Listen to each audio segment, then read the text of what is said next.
ಏನು ಮಾಡ್ಕೊಂಡಿರೋದು? ನಾನೀಗ ಒಂದು ಕಂಪನಿಯಲ್ಲಿ ವರ್ಕ್ ಮಾಡ್ತಾ ಇದ್ದೀನಿ.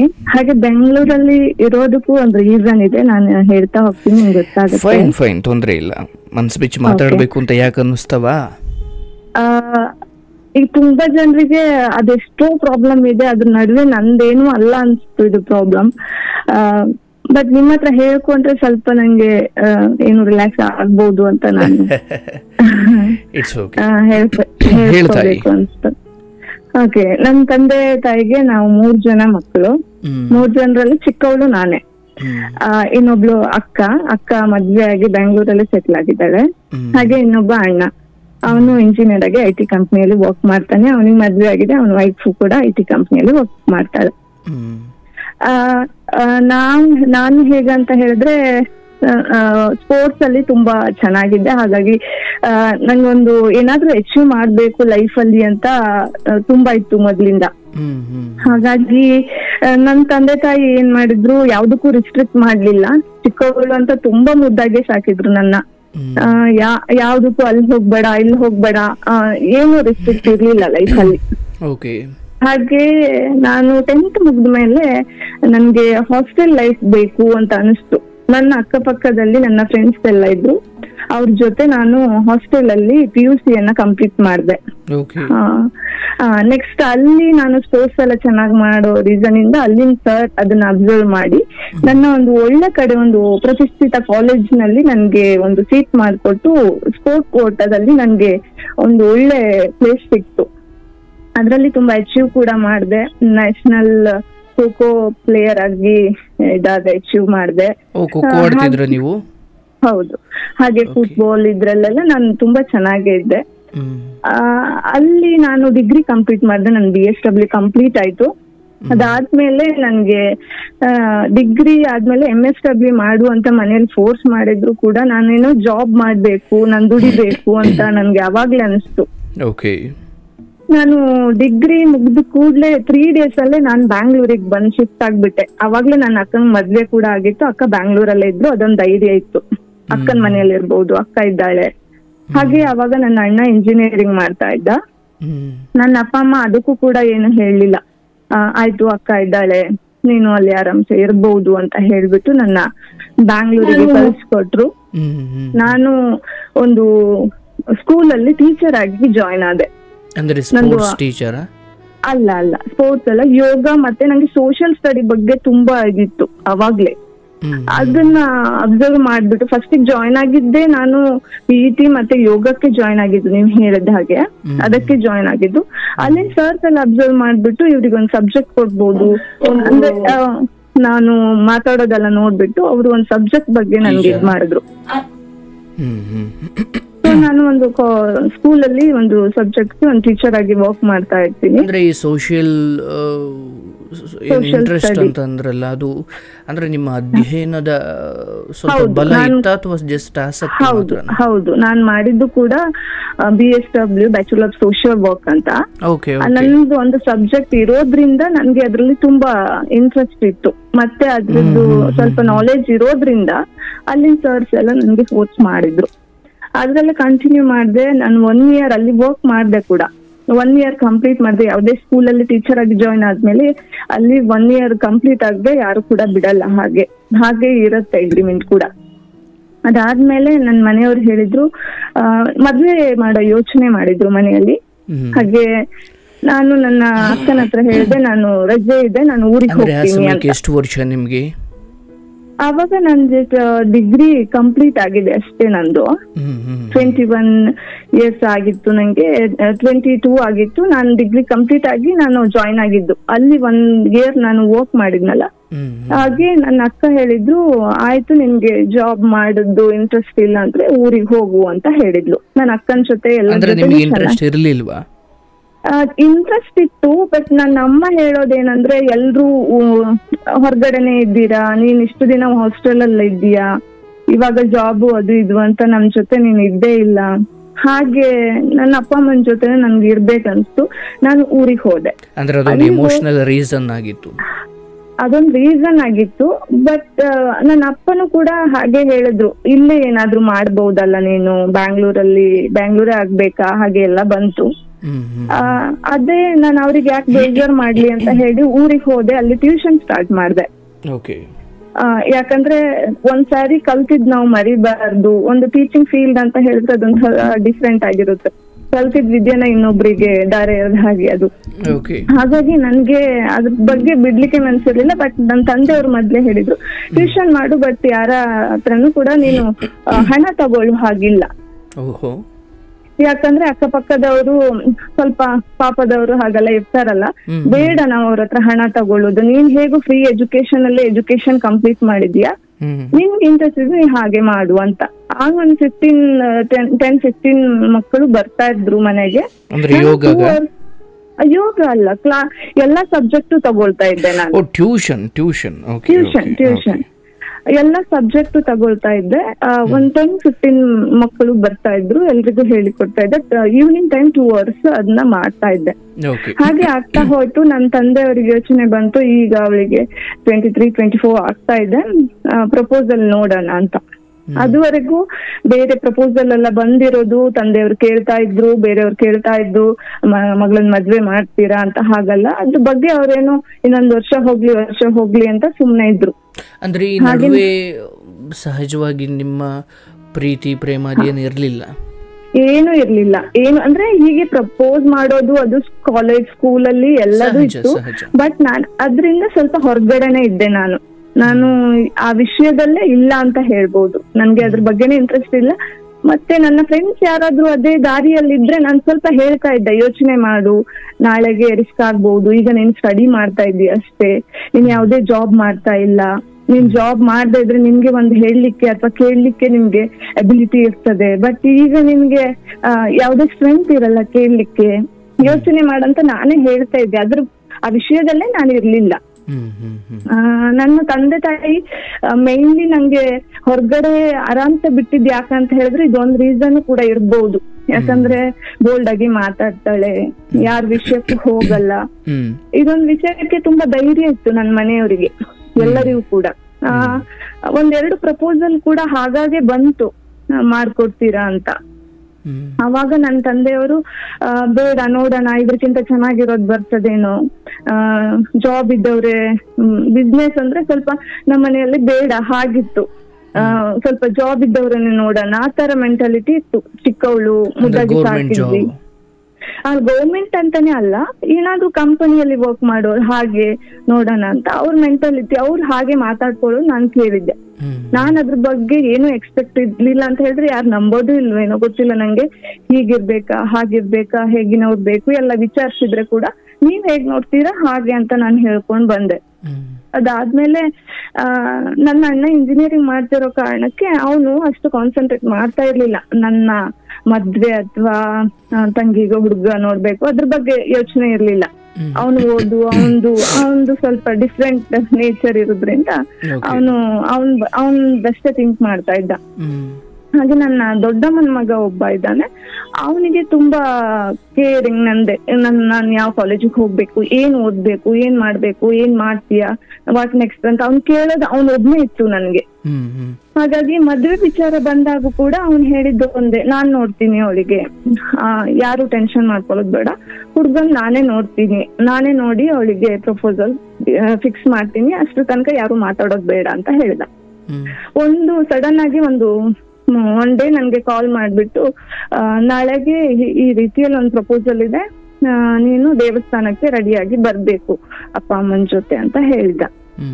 ನನ್ ತಂದೆಯವ್ರಿಗೆ ಈ ವಿಷಯ ತಿಳಿಸಿದೆ ನಾನು. ನೆಕ್ಸ್ಟ್ ಡೇ ಮಾರ್ನಿಂಗ್ ನಾವು ಹೊರಟಿದ್ ಕೂಡಲೇ ಹುಡ್ಗನ್ ಕಡೆಯವ್ರು ಅವ್ರ ತಂದೆ ತಾಯಿ ಜೊತೆ ಬಂದ್ರು, ನಾವು ನಮ್ ತಂದೆ ತಾಯಿ ಜೊತೆ ಹೋಗ್ಬಿಟ್ಟು ನೋಡಿದ್ ಕೂಡ್ಲೆ ಅವ್ರು ಹೇಳಿದ್ರು ಓಕೆನಾ ಅಂತ. ನನ್ಗೆ ಅವ್ರು ನೋಡುವಾಗ ಅವ್ರು ಚಂದ ಅದು ಇದು ನನ್ಗೇನು ಬರ್ಲಿಲ್ಲ. ನನ್ನ ಅಣ್ಣ ನೋಡಿದ್ದಾರೆ, ನನ್ ಮನೆಯವ್ರು ನೋಡಿದ್ದಾರೆ, ಅಷ್ಟೇ ಇತ್ತು ನನ್ನ ಮೈಂಡ್ ಅಲ್ಲಿ. ನಿಮ್ಗೆ ಹೇಗನ್ಸ್ತು ಅಂತ ನಾನು ಕೇಳ್ದೆ. ನಾನು ಚೆನ್ನಾಗಿರೋದಕ್ಕೆ ಈ ಪ್ರಪೋಸಲ್ ನಿಂಗೆ ಹೇಳಿದ್ದು ಅಂತ ಅವ್ನು ಹೇಳ್ದ. ಅದಕ್ಕೆ ನಾನ್ ಮತ್ತೇನು ಮಾತಾಡಿರ್ಲಿಲ್ಲ. ನೆಕ್ಸ್ಟ್ ನಾನು ಸೀದಾ ಮನೆಗ್ ಬಂದು ಮತ್ತೆ ನನ್ನ ಎನ್ಕ್ವೈರಿ ಮಾಡಿದ್ವಿ ಎಲ್ರು, ಏನು ಹೇಗನ್ಸ್ತು ನಿಮ್ಗೆ, ಓಕೆನಾ ಅಂತ. ನಾನು ಅದಕ್ಕೆ ಮತ್ತೆ ನಿಮ್ಗೆಲ್ಲ ಇಷ್ಟ ಆದ್ರೆ ನನ್ಗೂ ಇಷ್ಟ ಅಂತ. ಆ ದಿನ ರಾತ್ರಿ ನಮ್ಮಲ್ಲೇನೋ ಪೂಜೆ ಇತ್ತು. ಪಕ್ಕದ ಮನೆಯವರಿಗೆ ಗೊತ್ತಾಯ್ತು ನಾವು ಪ್ರಪೋಸಲ್ ನೋಡ್ಲಿಕ್ಕೆ ಹೋಗಿದ್ವಿ ಅಂತ. ಅವ್ರು ನನ್ಗೆ ಹೇಳಿದ್ರು ಹುಡ್ಗಂದ್ ಏನಾದ್ರು ಫೋಟೋ ಏನಾದ್ರು ಇದೆಯಾ ಅಂತ. ನಾನು ಅವಾಗ ವಾಟ್ಸಪ್ ಅದೇನು ಯೂಸ್ ಮಾಡ್ತಾ ಇರ್ಲಿಲ್ಲ, ಮೊಬೈಲ್ ಎಲ್ಲ ಇತ್ತು ನನ್ನ ಹತ್ರ, ವಾಟ್ಸಪ್ ಅಲ್ಲೇ ನಾ ಯೂಸ್ ಮಾಡ್ತಾ ಇರ್ಲಿಲ್ಲ. ನನ್ನ ಹತ್ರ ಯಾವ್ದೇ ಫೋಟೋ ಇಲ್ಲ ಅಂತ ಹೇಳ್ದೆ. ನಂದು ಕಸಿನ್ ಸಿಸ್ಟರ್ ಒಬ್ಳಿದ್ರು, ನನ್ ತಂಗಿ, ಅವಳದ್ದು ವಾಟ್ಸಪ್ ಅಲ್ಲ ಇತ್ತು. ಅವಾಗ ಅವಳ ಮೊಬೈಲ್ಗೆ ಒಂದ್ ಫೋಟೋ ಕಳ್ಸ್ಕೊಂಡು ನನ್ ಪಕ್ಕದ ಮನೆಯವ್ರು ನೋಡಿದ್ರು. ನೋಡ್ಬಿಟ್ಟು ಹೇಳಿದ್ರು, ಅವ್ರು ಮಹಾರಾಷ್ಟ್ರದಲ್ಲಿರೋದು, ಈ ಹುಡ್ಗನು ಮಹಾರಾಷ್ಟ್ರದಲ್ಲಿರೋದು, ಬಿಸ್ನೆಸ್ ಇವ್ರದ್ದು. ನನ್ಗೆ ಈಗ ನೋಡ್ತಾ ಇರೋ ಹುಡುಗನಿಗೆ ಮಹಾರಾಷ್ಟ್ರದಲ್ಲಿ ಬಿಸ್ನೆಸ್ ಇತ್ತು. ಬಟ್ ಈ ಬಿಸ್ನೆಸ್ ವಿಚಾರವಾಗಿ ನಿಮ್ಮ ಅಪ್ಪ ಅಮ್ಮ ಮೊದಲು ಒಪ್ಪಿರ್ಲಿಲ್ವಲ್ಲ? ಒಪ್ಪಿರ್ಲಿಲ್ಲ. ಬಟ್ ಈಗ ಅಣ್ಣ ಹೇಳ್ದಾನೆ ಚೆನ್ನಾಗಿದೆ ಇರ್ಬೇಕು ಆತರ ಯೋಚನೆ ಮಾಡ್ಬಿಟ್ಟು, ಮತ್ತೆ ಫ್ಯಾಮಿಲಿ ಎಲ್ಲ ನೋಡಿದ್ ಫುಲ್ ಒಂದ್ ಸ್ವಲ್ಪ ಸ್ಟ್ಯಾಂಡರ್ಡ್ ಅಲ್ಲಿ ಇದ್ರು, ಫ್ಯಾಮಿಲಿ ರಿಚ್ ಫ್ಯಾಮಿಲಿ ತರ ಕಾಣ್ತಾ ಇದ್ರೆ ಆ ತರ ಥಿಂಕ್ ಮಾಡಿದ್ರು. ಬಿಟ್ರೆ ಇವರು ಏನು ಬಿಸ್ನೆಸ್ ಅದಿದ್ರ ಬಗ್ಗೆನೇ ಯೋಚನೆ ಮಾಡಿಲ್ಲ. ನೋಡ್ಲಿಕ್ಕೆ ಸ್ಟ್ಯಾಂಡರ್ಡ್ ಇದ್ದಾರೆ, ಏನು ನೋಡಿದಾಗ ಇಂಪ್ರೆಷನ್ ಇಷ್ಟ ಆಯ್ತು ಅಂತ ನನ್ಗೆ ಹಾಗೇನು ಆಗಿಲ್ಲ. ನನ್ನ ಫ್ಯಾಮಿಲಿ, ನನ್ನ ಅಪ್ಪ ಅಮ್ಮನಿಗೆ ಇಷ್ಟ ಆಯ್ತು. ತಾಯಿ ಕೂಡ ಟೀಚರ್ ಆಗಿದ್ರು, ಎಲ್ಲ ಎಜುಕೇಟೆಡ್ ಫ್ಯಾಮಿಲಿ ಆಗಿತ್ತು. ಅದೆಲ್ಲ ತುಂಬಾ ಖುಷಿ ಆಯ್ತು ನನ್ನ ಫ್ಯಾಮಿಲಿ ಅವರಿಗೆ. ಅವರು ಮತ್ತೆ ಅದೇ ದಿನ ರಾತ್ರಿ ನಾವು ನೋಡ್ಕೊಂಡ್ ಬಂದಾದ್ಮೇಲೆ ಪಕ್ಕದ ಮನೆಯವರು ಕೂಡ ಮಹಾರಾಷ್ಟ್ರದಲ್ಲೇ ಇರೋರು, ಅವ್ರು ಫೋಟೋ ನೋಡ್ಬಿಟ್ಟು ಹೇಳಿದ್ರು ಓಕೆ ಅಂತ ಸೈಲೆಂಟ್ ಆದ್ರು. ಸೈಲೆಂಟ್ ಆಗ್ಬಿಟ್ಟು ಪೂಜೆ ಆಯ್ತು, ಊಟ ಎಲ್ಲ ಆಯ್ತು. ನನ್ನ ತಂದೆಯವ್ರನ್ನ ವಾಕ್ ಕರ್ಕೊಂಡ್ ಹೋದ್ರು ಪಕ್ಕದ ಮನೆಯವರು. ನಮ್ ಮನೆ ರೋಡ್ ಹತ್ರನೇ ಇರೋದ್ರಿಂದ ಎಲ್ರು ವಾಕ್ ಆ ಕಡೆ ಈ ಕಡೆ ಹೋಗ್ತಾ ಇರ್ತಾರೆ, ಹಾಗೆ ಹೋಗಿದ್ದಾರೇನೋ ಅಂತ ನಾನು ಅನ್ಕೊಂಡೆ. ವಾಕ್ ಕರ್ಕೊಂಡ್ ಹೋದ್ರು. ವಾಕ್ ಕರ್ಕೊಂಡ್ ಹೋಗಿ 11:30 ಹಾಗೆ ತಂದೆಯವ್ರ ಮನೆಗ್ ಬಂದ್ರು. ತುಂಬಾ ಸೈಲೆಂಟ್ ಆಗಿದ್ರು. ಆ ವಿಷಯದ ಬಗ್ಗೆ ಏನು ಮಾತಾಡ್ತಿರ್ಲಿಲ್ಲ, ಏನೋ ಅವ್ರವ್ರು ಮಾತಾಡ್ಕೊಂಡ್ ಸುಮ್ನೆ ಆಗ್ತಾ ಇದ್ರು. ನಾನು ಹೋದ್ಕೊಳ್ಳಿ ಹಾಗೆಲ್ಲ ಮಾಡ್ತಾ ಇದ್ರು. ನಾನು ಇನ್ನೇನ್ 10-15 ಡೇಸ್ ಅಲ್ಲಿ ನನ್ಗೆ ಎಂಗೇಜ್ಮೆಂಟ್ ಹಾಗೆ ಹೀಗೆ ಅಂತ ಮಾತುಕತೆ ಕೂಡ ಆಗಿತ್ತು. ಹುಡುಗನ್ ಮನೆಗ್ ನೆಕ್ಸ್ಟ್ ಹೋಗೋದು ಅದ್ರ ಬಗ್ಗೆ ಎಲ್ಲ ಡಿಸ್ಕಸ್ ಆಗಿತ್ತು. ನನ್ನ ಎಂಗೇಜ್ಮೆಂಟ್ ಕೂಡ ಹತ್ರ ಬಂತು.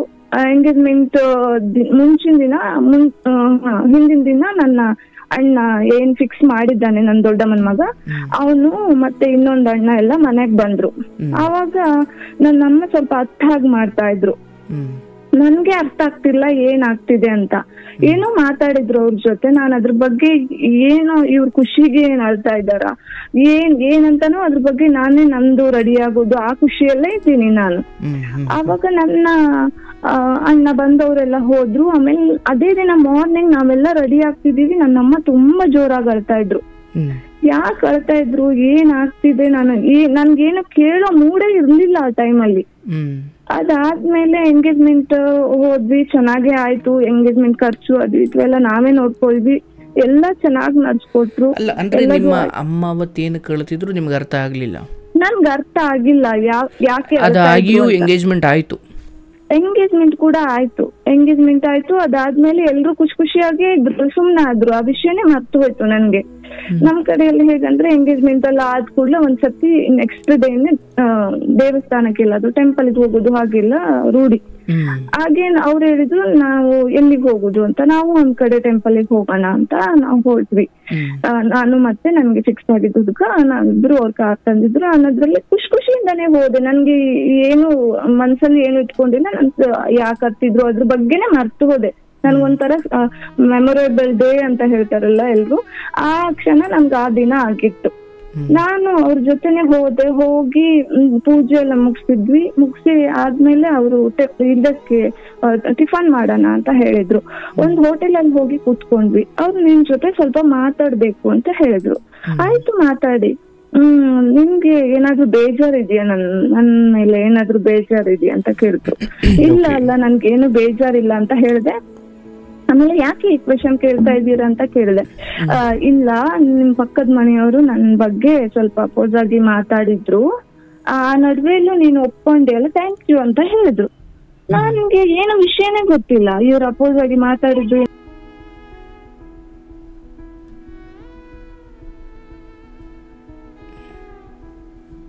ಅಯ್ಯೋ, ಕರೆ ಕಟ್ಟಾಯ್ತಾ? ಪಾಪ ಏನೋ ಹೇಳ್ತಿದ್ರು. ನೀವು ಡಯಲ್ ಮಾಡಿದ ಸಂಖ್ಯೆ. ಪಾಪ ಏನೋ ಹೇಳ್ತಿದ್ರು, ಕರೆ ಕಟ್ಟಾಗ್ಬಿಡ್ತಲ್ಲಪ್ಪ. ಮತ್ತೆ ಕನೆಕ್ಟ್ ಮಾಡುವ. ಕರೆಕ್ಟ್ ಆಗಿದೆ ಸರ್. ಅಯ್ಯೋ ತಾಯಿ, ನಾನು ಹಂಗೆ ಅಂದ್ಕೊಂಡೆ, ನೀನೇ ಕಟ್ ಮಾಡ್ದೇನು? ಇಲ್ಲ ಹೇಳವ. ಆವಾಗ ನನ್ಗೆ ಅವ್ರು ಅಂದ್ರೆ ಈ ಪಕ್ಕದ ಮನೆಯವರು ಹೇಳಿದ್ದಾರೆ ಅಂತ ಆತನಿಗೆ ಏನ್ ಗೊತ್ತು? ಆತನಿಗೆ ಹೇಗ್ ಗೊತ್ತು ಅಂತ ಹೇಳಿದ್ರೆ ನನ್ನ ಅಣ್ಣನ ಹತ್ರ ಡಿಸ್ಕಸ್ ಮಾಡಿದ್ರು ನನ್ ತಾಯಿ. ಅದನ್ನ ಹೇಳಿದ ಅಣ್ಣ ಮತ್ತೆ ನನ್ ತಾಯಿ ಎಲ್ಲ ಮನೆಯಲ್ಲ ಡಿಸ್ಕಸ್ ಮಾಡಿದ್ರು, ಮಾತಾಡ್ಕೊಂಡಿದ್ರು, ಈ ತರ ಪಕ್ಕದ ಮನೆಯವ್ರು ಹೇಳ್ತಾ ಇದ್ದಾರೆ, ಏನ್ ಮಾಡೋದು ಅಂತ. ಅದನ್ನ ನನ್ನ ಅಣ್ಣ ಅವ್ರ ಕಸಿನಿಗೆ ವರದಿ ಒಪ್ಸಿದ್ದಾನೆ. ಏನು ಹೀಗೆ ಮಾತು ಬಂದಿದೆ, ಅವರು ಆದ್ರೂ ಕೂಡ ಎಂಗೇಜ್ಮೆಂಟ್ ಗೆ ಮುಂದುವರಿಸ್ತಾ ಇದ್ದಾರೆ, ಅವ್ರವ್ರೊಳಗೆ ಮಾತಾಡ್ಕೊಂಡಿದ್ದಾರೆ, ನನ್ಗೆ ಯಾವ ವಿಷಯನೂ ನನ್ನ ಹತ್ರ ಬರ್ಲಿಲ್ಲ.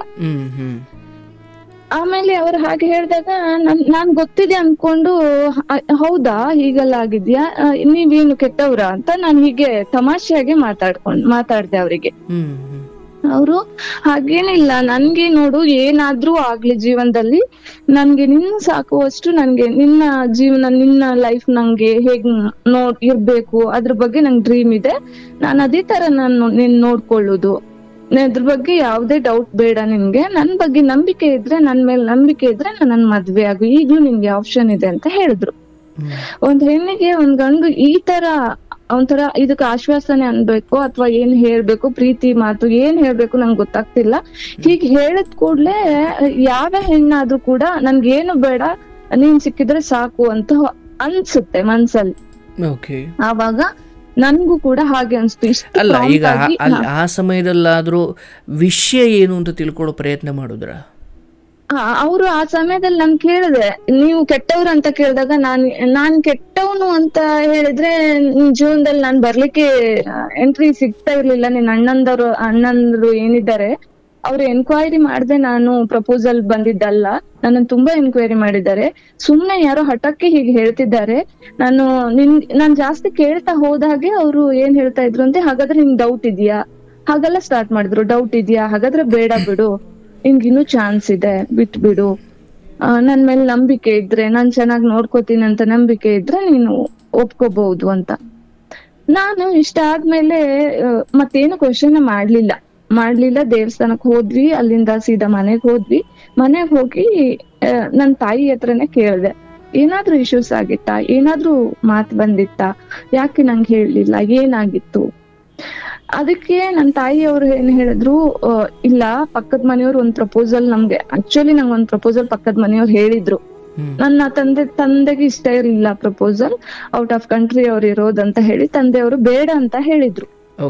ಆವಾಗ್ಲೇ ನನ್ನ ತಾಯಿ ಏನ್ ಹೇಳಿದ್ರು, ಇಲ್ಲ ಅವ್ರೊಂದ್ ಪ್ರಪೋಸಲ್ ಹೇಳಿದ್ರಲ್ಲ, ನಾವದನ್ನ ಅವಾಯ್ಡ್ ಮಾಡಿದ್ವಲ್ಲ, ಅದಕ್ಕೋಸ್ಕರ ಅವ್ರು ಸಿಟ್ಟಿಗೆ ಹೇಳಿರ್ಬೇಕು.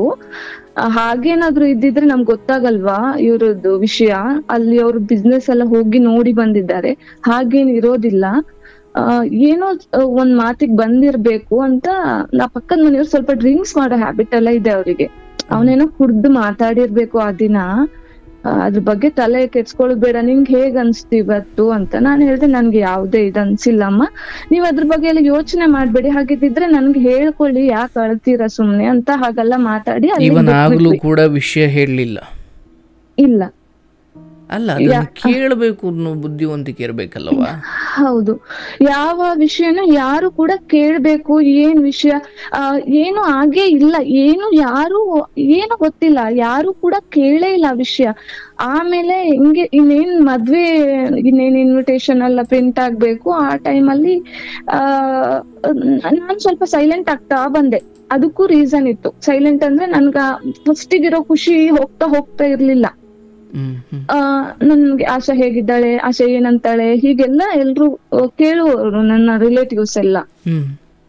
ಅವಾಗ ನನ್ ಸ್ವಲ್ಪ ಡಲ್ ಆಗ್ತಿದ್ದೆ. ಏನಕ್ಕಂತ ಹೇಳಿದ್ರೆ ಅವ್ರು ಸ್ವಲ್ಪ ನಂಗೆ ರೂಡ್ ಆಗಿ ಮಾತಾಡೋದು, ಏನೆಲ್ಲ ಸ್ವಲ್ಪ ಹ್ಯಾಬಿಟ್ ಚೇಂಜ್ ಇರೋದು ನಂಗೆ ಗೊತ್ತಾಗ್ತಾ ಇತ್ತು. ಆ ಟೈಮಲ್ಲಿ ನಾನು ಅವ್ರಿಗೆ ಕೇಳ್ಲಿಕ್ಕೆ ಹೋದ್ರೆ ಹಾಗಿಲ್ಲ ಹೀಗಿಲ್ಲ ಅದು ಇದು ಅಂತ ಹೇಳುವರು. ಲಾಸ್ಟಿಗೆ ನಾನ್ ಮೆಹಂದಿ ಎಲ್ಲ ಇಟ್ಕೊಂಡ್ ಬಂದೆ. ಅವಾಗ ನಾನು ಕಾಲ್ ಮಾಡ್ದೆ ಅವರಿಗೆ. ಕಾಲ್ ಮಾಡಿದಾಗ ನಾನು ಇನ್ನೇನ್ 3 days ಇದೆ ಮದ್ವೆಗೆ.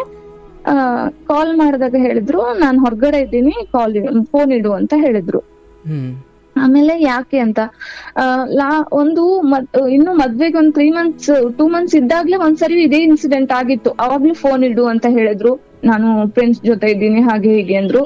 ಯಾರ್ದು ಬರ್ಡೇ ಪಾರ್ಟಿ ಅಂತ ಹೇಳಿದ್ರು. ಅದಕ್ಕೂ ನಾನು ಏನು ಅನ್ಕೊಂಡಿಲ್ಲ. ಅವಾಗ್ಲೂ ಡ್ರಿಂಕ್ಸ್ ಎಲ್ಲ ಮಾಡಿದ್ರು, ನಂಗೆ ಗೊತ್ತಾಗ್ತಿತ್ತು ಮಾತಾಡುವಾಗ. ನಾನ್ ಅದ್ರ ಬಗ್ಗೆ ಎಲ್ಲ ಟೆನ್ಷನ್ ಮಾಡ್ಕೊಂಡಿಲ್ಲ. ಇರ್ಲಿ, ಹುಡುಗರದೆಲ್ಲ ಪಾರ್ಟಿ ಫಂಕ್ಷನ್ ಅದೆಲ್ಲ ಇರುತ್ತಲ್ಲ, ಒಂದೊಂದ್ ಟೈಮ್ ಇರ್ಬೋದು ಅಂತ ನನ್ಗೆ ಸಮಾಧಾನ ಮಾಡ್ಕೊಂಡೆ. ಮನೆಯವರಿಗೆ ಯಾರಿಗೂ ಹೇಳಲಿಲ್ಲ. ಇದು ಮೆಹಂದಿ ಎಲ್ಲ ಇಟ್ಕೊಂಡಾದ್ಮೇಲೆ ಆ ದಿನನೂ ಇದೇ ಹಾಗೆ ಮಾಡಿದ್ರು, ಫೋನ್ ಇಡು ಅಂತ. ಇಲ್ಲ ನಾನು ಇಡಲ್ಲ ಅಂತ ಹೇಳ್ದೆ. ಏನಕ್ಕೆ ಅಂತ ಕೇಳಿದ್ರು. ನೀವು ಸ್ವಲ್ಪ ಡ್ರಿಂಕ್ಸ್ ಮಾಡ್ದ ಹಾಗಿದೆ ಅಂತ. ಹೌದು, ನಿಮ್ಗೆ ಇನ್ನ ಚಾನ್ಸ್ ಇದೆ, 3 days ಇದೆ ಇನ್ನ ಮದ್ವೆಗೆ, ನೀನ್ ಥಿಂಕ್ ಮಾಡ್ಬಹುದು. ನಂಗೆ ಡ್ರಿಂಕ್ಸ್ ಮಾಡ್ತೀನಿ, ನಾನು ಏನು ಸ್ಮೋಕ್ ಮಾಡ್ತೀನಿ, ಇದೆಲ್ಲ ಹ್ಯಾಬಿಟ್ ಇದೆ, ಇದಕ್ಕೆಲ್ಲ ನೀನು ರಿಸ್ಟ್ರಿಕ್ಟ್ ಹಾಕುದಾದ್ರೆ ಸಾಧ್ಯ ಇಲ್ಲ, ಇನ್ನ ಚಾನ್ಸ್ ಇದೆ, ಏನ್ ಮಾಡ್ತೀಯ ನೋಡು ಅಂತ ಹೇಳಿದ್ರು. ನನ್ಗೆ ಹೊತ್ತಲ್ಲಿ ಏನ್ ಮಾಡ್ಬೇಕು ಗೊತ್ತಿದ್ದು ನಾನು ಒಪ್ಕೊಂಡ್ ಬಿಡ್ಲಾ, ಅಥವಾ ಮನೆ ಮರ್ಯಾದೆ ಸೊಸೈಟಿ ಇದನ್ನ ನೋಡ್ಕೊಂಡ್ ಹೋಗ್ಲಾ, ಅಥವಾ ಎಲ್ಲಾ ರೆಡಿಯಾಗಿ ನನ್ ತಂದೆ ಒಬ್ರೇ ನಿಂತು ನನ್ ತಂದೆ ಯಾರ ಹತ್ರನೂ 1 ರೂಪಾಯಿನೂ ಕೇಳ್ದೆ ನನ್ನ ಅಷ್ಟು ಮುದ್ದಾಗಿ ಸಾಕಿ ನನ್ಗೆ ಈ ಬದುಕನ್ನ ಇಷ್ಟು ಚಂದದ ಲೈಫನ್ನ ನನ್ ಮಗಳಿಗೆ ಕೊಡ್ಬೇಕಂತ ಕನ್ಸ್ಕೊಂಡವ್ರಿಗೆ ನಾನು ಹೋಗಿ ಹೇಳಲ್ಲ, ಅಥವಾ ನನ್ ಲೈಫೇ ನಂಗ್ ಮೇಯ್ನು ಅಂತ ಇದನ್ನ ಹೇಳ್ಬಿಟ್ಟು ನಾನು ಹೊರಗಡೆ ಬರ್ಲ, ಅಥವಾ ನನ್ನ ತಂದೆ ತಾಯಿ ಮರ್ಯಾದೆ ಅಂತ ಮುಂದ್ ಹೋಗ್ಲಾ, ಏನು ಗೊತ್ತಾಗ್ತಿರ್ಲಿಲ್ಲ. ನಾನು 1 ನಿಮಿಷ ಯೋಚನೆ ಮಾಡ್ಬಿಟ್ಟು ಅವ್ರ ತಾಯಿಗೆ ಕಾಲ್ ಮಾಡ್ದೆ. ನನ್ ತಂದೆ ತಾಯಿಗೆ ಏನು ವಿಷಯ ತಿಳಿಸದೆ ಅವ್ರ ತಾಯಿಗೆ ಕಾಲ್ ಮಾಡ್ದೆ. ಅಮ್ಮ, ಸ್ವಲ್ಪ ದಾರಿ ತಪ್ಪಿದ ಹಾಗಿದೆ ಇದು, ಇವರು ಖುದ್ದು ನನ್ಗೆ ಕಾಲ್ ಮಾಡಿದ್ರು 1-2-3 ಸಾರಿ. ನಾನು ನಿಮ್ಗೆ ಟೆನ್ಷನ್ ಆಗ್ತದೆ ಅಂತ ಹೇಳಲಿಲ್ಲ, ಆದ್ರೆ ಏನೋ ಹೀಗೆ ಹ್ಯಾಬಿಟ್ ಇದೆಯಾ ಅಥವಾ ಏನು ಗೊತ್ತಾಗ್ತಾ ಇಲ್ಲ ಅಮ್ಮ ಅಂತ ಹೇಳಿದೆ. ಇಲ್ಲ ಅಮ್ಮ, ನೀ ಹಾಗೆಲ್ಲ ಯೋಚನೆ ಮಾಡ್ಬೇಡ, ನೀನ್ ಯಾವ್ದಕ್ಕೂ ಟೆನ್ಷನ್ ಮಾಡ್ಕೋಬೇಡ, ನೋಡು ಇನ್ನ 3 days ಇದೆ ಮದ್ವೆಗಷ್ಟೇ, ಖುಷಿಯಿಂದ ಇರು ಅಷ್ಟೇ, ಯಾವ್ದೇ ಟೆನ್ಷನ್ ಮಾಡ್ಕೊಡ್ಬೇಡ, ನಾನಿದ್ದೀನಿ, ನನ್ ಧೈರ್ಯಕ್ಕೆ ನಾನ್ ಹೇಳ್ತಾ ಇದ್ದೀನಲ್ಲ, ನಾನಿದ್ದೀನಿ, ಯಾವ್ದೇ ಕಾರಣಕ್ಕೂ ನಿಮ್ ಮೋಸ ಆಗಲ್ಲ, ಏನೂ ಇಲ್ಲ. ಹಾಗೆ ಅವನು ಬ್ಯಾಚುಲರ್ ಪಾರ್ಟಿ ಇತ್ತು, ಅದ್ರಲ್ಲಿ ಹೋಗಿ ಕುಡ್ದಿದ್ದಾನೆ ಅಷ್ಟೇ, ಮತ್ತೇನು ಆಗಿಲ್ಲ, ಯಾವ್ದು ಟೆನ್ಷನ್ ಮಾಡ್ಬೇಡ ಅಂತ ಹೇಳಿದ್ರು. ಆ ದಿನ ರಿಲ್ಯಾಕ್ಸ್ ಆದೆ ಅಷ್ಟೇ. ಆ ದಿನ ರಿಲ್ಯಾಕ್ಸ್ ಆದೆ. ನೆಕ್ಸ್ಟ್ ಡೇ ನಂಗೆ ಹೇಗೆ ನಿನ್ ಮದ್ವೆಗೆ 1 day ಇದೆ, ನಾನ್ ಮತ್ತೆ ಪುನಃ ಹೇಗೆ ಅಂತ ಹೇಳಿದ್ರೆ ಮತ್ತೆ ಅದೇ ಖುಷಿಯಲ್ಲಿ ಮತ್ತೆ ನಾನು ಹಿಂದಿನೆಲ್ಲ ಮರ್ತು ಬಿಟ್ಟೆ. ಅವ್ರು ಮಾಡ್ತಿರೋದು ನಾಳೆ ನನ್ ಲೈಫ್ ಹೇಗೆ ಅದ್ರ ಬಗ್ಗೆ ಯೋಚನೆ ಮಾಡಕ್ ಹೋಗಿಲ್ಲ. ಆಯ್ತು, ಸರಿ ಆಗ್ತದೆ ಅಂತ ಹೇಳಿ ಮದ್ವೆ ದಿನನೂ ಬಂತು, ಆಯ್ತು, ಮದ್ವೆ ಕೂಡ ಆಯ್ತು. ನನ್ ಮದ್ವೆ ಆಗಿ 15 days ನಾನು ಊರಲ್ಲೇ ಇರ್ಬೇಕಿತ್ತು ಅವ್ರ ಜೊತೆನೆ. ಫಂಕ್ಷನ್ ಅದು ಇದು, ರಿಲೇಟಿವ್ಸ್ ಮನೆಗ್ ಹೋಗುದು ಅದು ಇದು ಎಲ್ಲ ಇತ್ತು. ಅವಾಗ್ಲೂ ಕೂಡ ಹಾಗೆ ಸ್ಟಾರ್ಟ್ ಮಾಡಿದ್ರು. ನೈಟ್ 12 o'clock ಬರೋದು, ಅಲ್ಲಿ ಮನೆ ಪಕ್ಕದಲ್ಲಿ ಒಂದ್ ಸ್ಕೂಲ್ ಇದೆ, ಅದ್ರಲ್ಲಿ ಕೂತ್ಕೊಂಡು ಡ್ರಿಂಕ್ಸ್ ಮಾಡೋದು, ಇದೆಲ್ಲ ಮಾಡ್ಕೊಂಡು 12 o'clock ಹಾಗೆ ಮನೆಗ್ ಬರ್ತಾ ಇದ್ರು. ಅದಕ್ಕೆ ಅವ್ರ ತಾಯಿ ಒಬ್ರು ಇದ್ರು, ಅಜ್ಜಿ. ಅವ್ರು ಹೇಳ್ತಾ ಇದ್ರು, ಅಯ್ಯೋ ಮದ್ವೆ ಆದ್ಮೇಲಾದ್ರೂ ಸರಿ ಆಗ್ತೀಯ ಅನ್ಕೊಂಡೆ, ಯಾಕೆ ಇನ್ನೂ ಸರಿಯಾಗಿಲ್ಲ ಇವನು ಅಂತ ಹೇಳೋ ಮಾತನ್ನ ಕೇಳಿಸ್ಕೊಂಡು ನಾನು ಅಳ್ಬೇಕಾ ಅಥವಾ ಇಲ್ಲಿಂದ ಹೋಗ್ಬೇಕಾ ಮನೆಗೆ, ಅಥವಾ ಏನ್ ಮಾಡ್ಬೇಕು ಅಂತಾನೆ ಗೊತ್ತಾಗಿಲ್ಲ. ನನ್ ಲೈಫ್ ಬಗ್ಗೆ ನಾನು ಅವಾಗ ಯೋಚನೆ ಬರ್ತಾ ಇಲ್ಲ. ನನ್ಗೆ ನನ್ ತಂದೆ ತಾಯಿ ಅಷ್ಟೇ ನನ್ ಮುಂದ್ ಕಾಣಿಸ್ತಾ ಇದ್ರು. ಅವ್ರ ಕನ್ಸ್ ಹಾಳಾಯ್ತಲ್ಲ, ಇದು ಮದ್ವೆ ಬೇರೆ ಏನಾದ್ರೂ ಹೇಗಾದ್ರೂ ಅವಾಯ್ಡ್ ಮಾಡಿ ಇದ್ ಮಾಡ್ಬೋದು. ಮದ್ವೆ ಅಂದ್ರೆ ಒಂದು ಸೆಕೆಂಡ್ ಲೈಫ್ ಒಂದು ಹುಡುಗಿಗೆ, ಹೀಗಾಯ್ತಾ ನನ್ಗೆ ಅಂತ. ಮತ್ತೆ ಅದನ್ನು ಕೂಡ ಸುಮ್ನಾದೆ, ಏನು ಕೇಳಕ್ ಹೋಗ್ತಾ ಇರ್ಲಿಲ್ಲ ಅವರಿಗೆ. January 1st ಅಂತ ಹೇಳಿದ್ರೆ 2014 ನನ್ಗೆ ಮದ್ವೆ ಆಗಿದ್ದು. ಡಿಸೆಂಬರ್ 2014 ಡಿಸೆಂಬರ್ ಮದ್ವೆ ಆಗಿದ್ದು. ಮೊನ್ನೆ ಅಷ್ಟೇ ಆನಿವರ್ಸರಿ ಮುಗೀತು. ಈ January 1st ಹಾಗೆ ಹೋಗ್ಬೇಕು ನಾವು ಮಹಾರಾಷ್ಟ್ರಕ್ಕೆ ಅಂತ ಹೇಳಿದ್ರು. 2015ಗೆ January 1st ನಾವು ಹೋಗ್ಬೇಕು ಮಹಾರಾಷ್ಟ್ರಕ್ಕೆ ಅಂತ ಹೇಳಿದ್ರು. ಆಯ್ತು ಅಂತ ಹೊಡ್ಕೊಂಡ್ ಹೋದ್ವಿ. ಹೋಗುವ ಮುಂಚೆ ಹೇಳಿದ್ರು, ನನ್ಗೆ ತುಂಬಾ ಚಿನ್ನ ಎಲ್ಲ ತುಂಬಾ ಹಾಕಿದ್ರು ಮನೆಯಲ್ಲಿ, ಚಿಕ್ಕವಳು ಅಂತ ಹೇಳಿ ತುಂಬಾ ಚಿನ್ನ ಎಲ್ಲ ಹಾಕಿದ್ರು. ಅದೆಲ್ಲ ಹಿಡ್ಕೊ ಅಂತ ಹೇಳಿದ್ರು, ಅದೆಲ್ಲ ಇಲ್ಲಿ ಇಟ್ಟಿರ್ಬೇಡ, ಎಲ್ಲ ತಗೊಂಡ್ ಬರ್ಬೇಕು ನನ್ ಜೊತೆ ಬರುವಾಗ ಅಂತ ಹೇಳಿದ್ರು.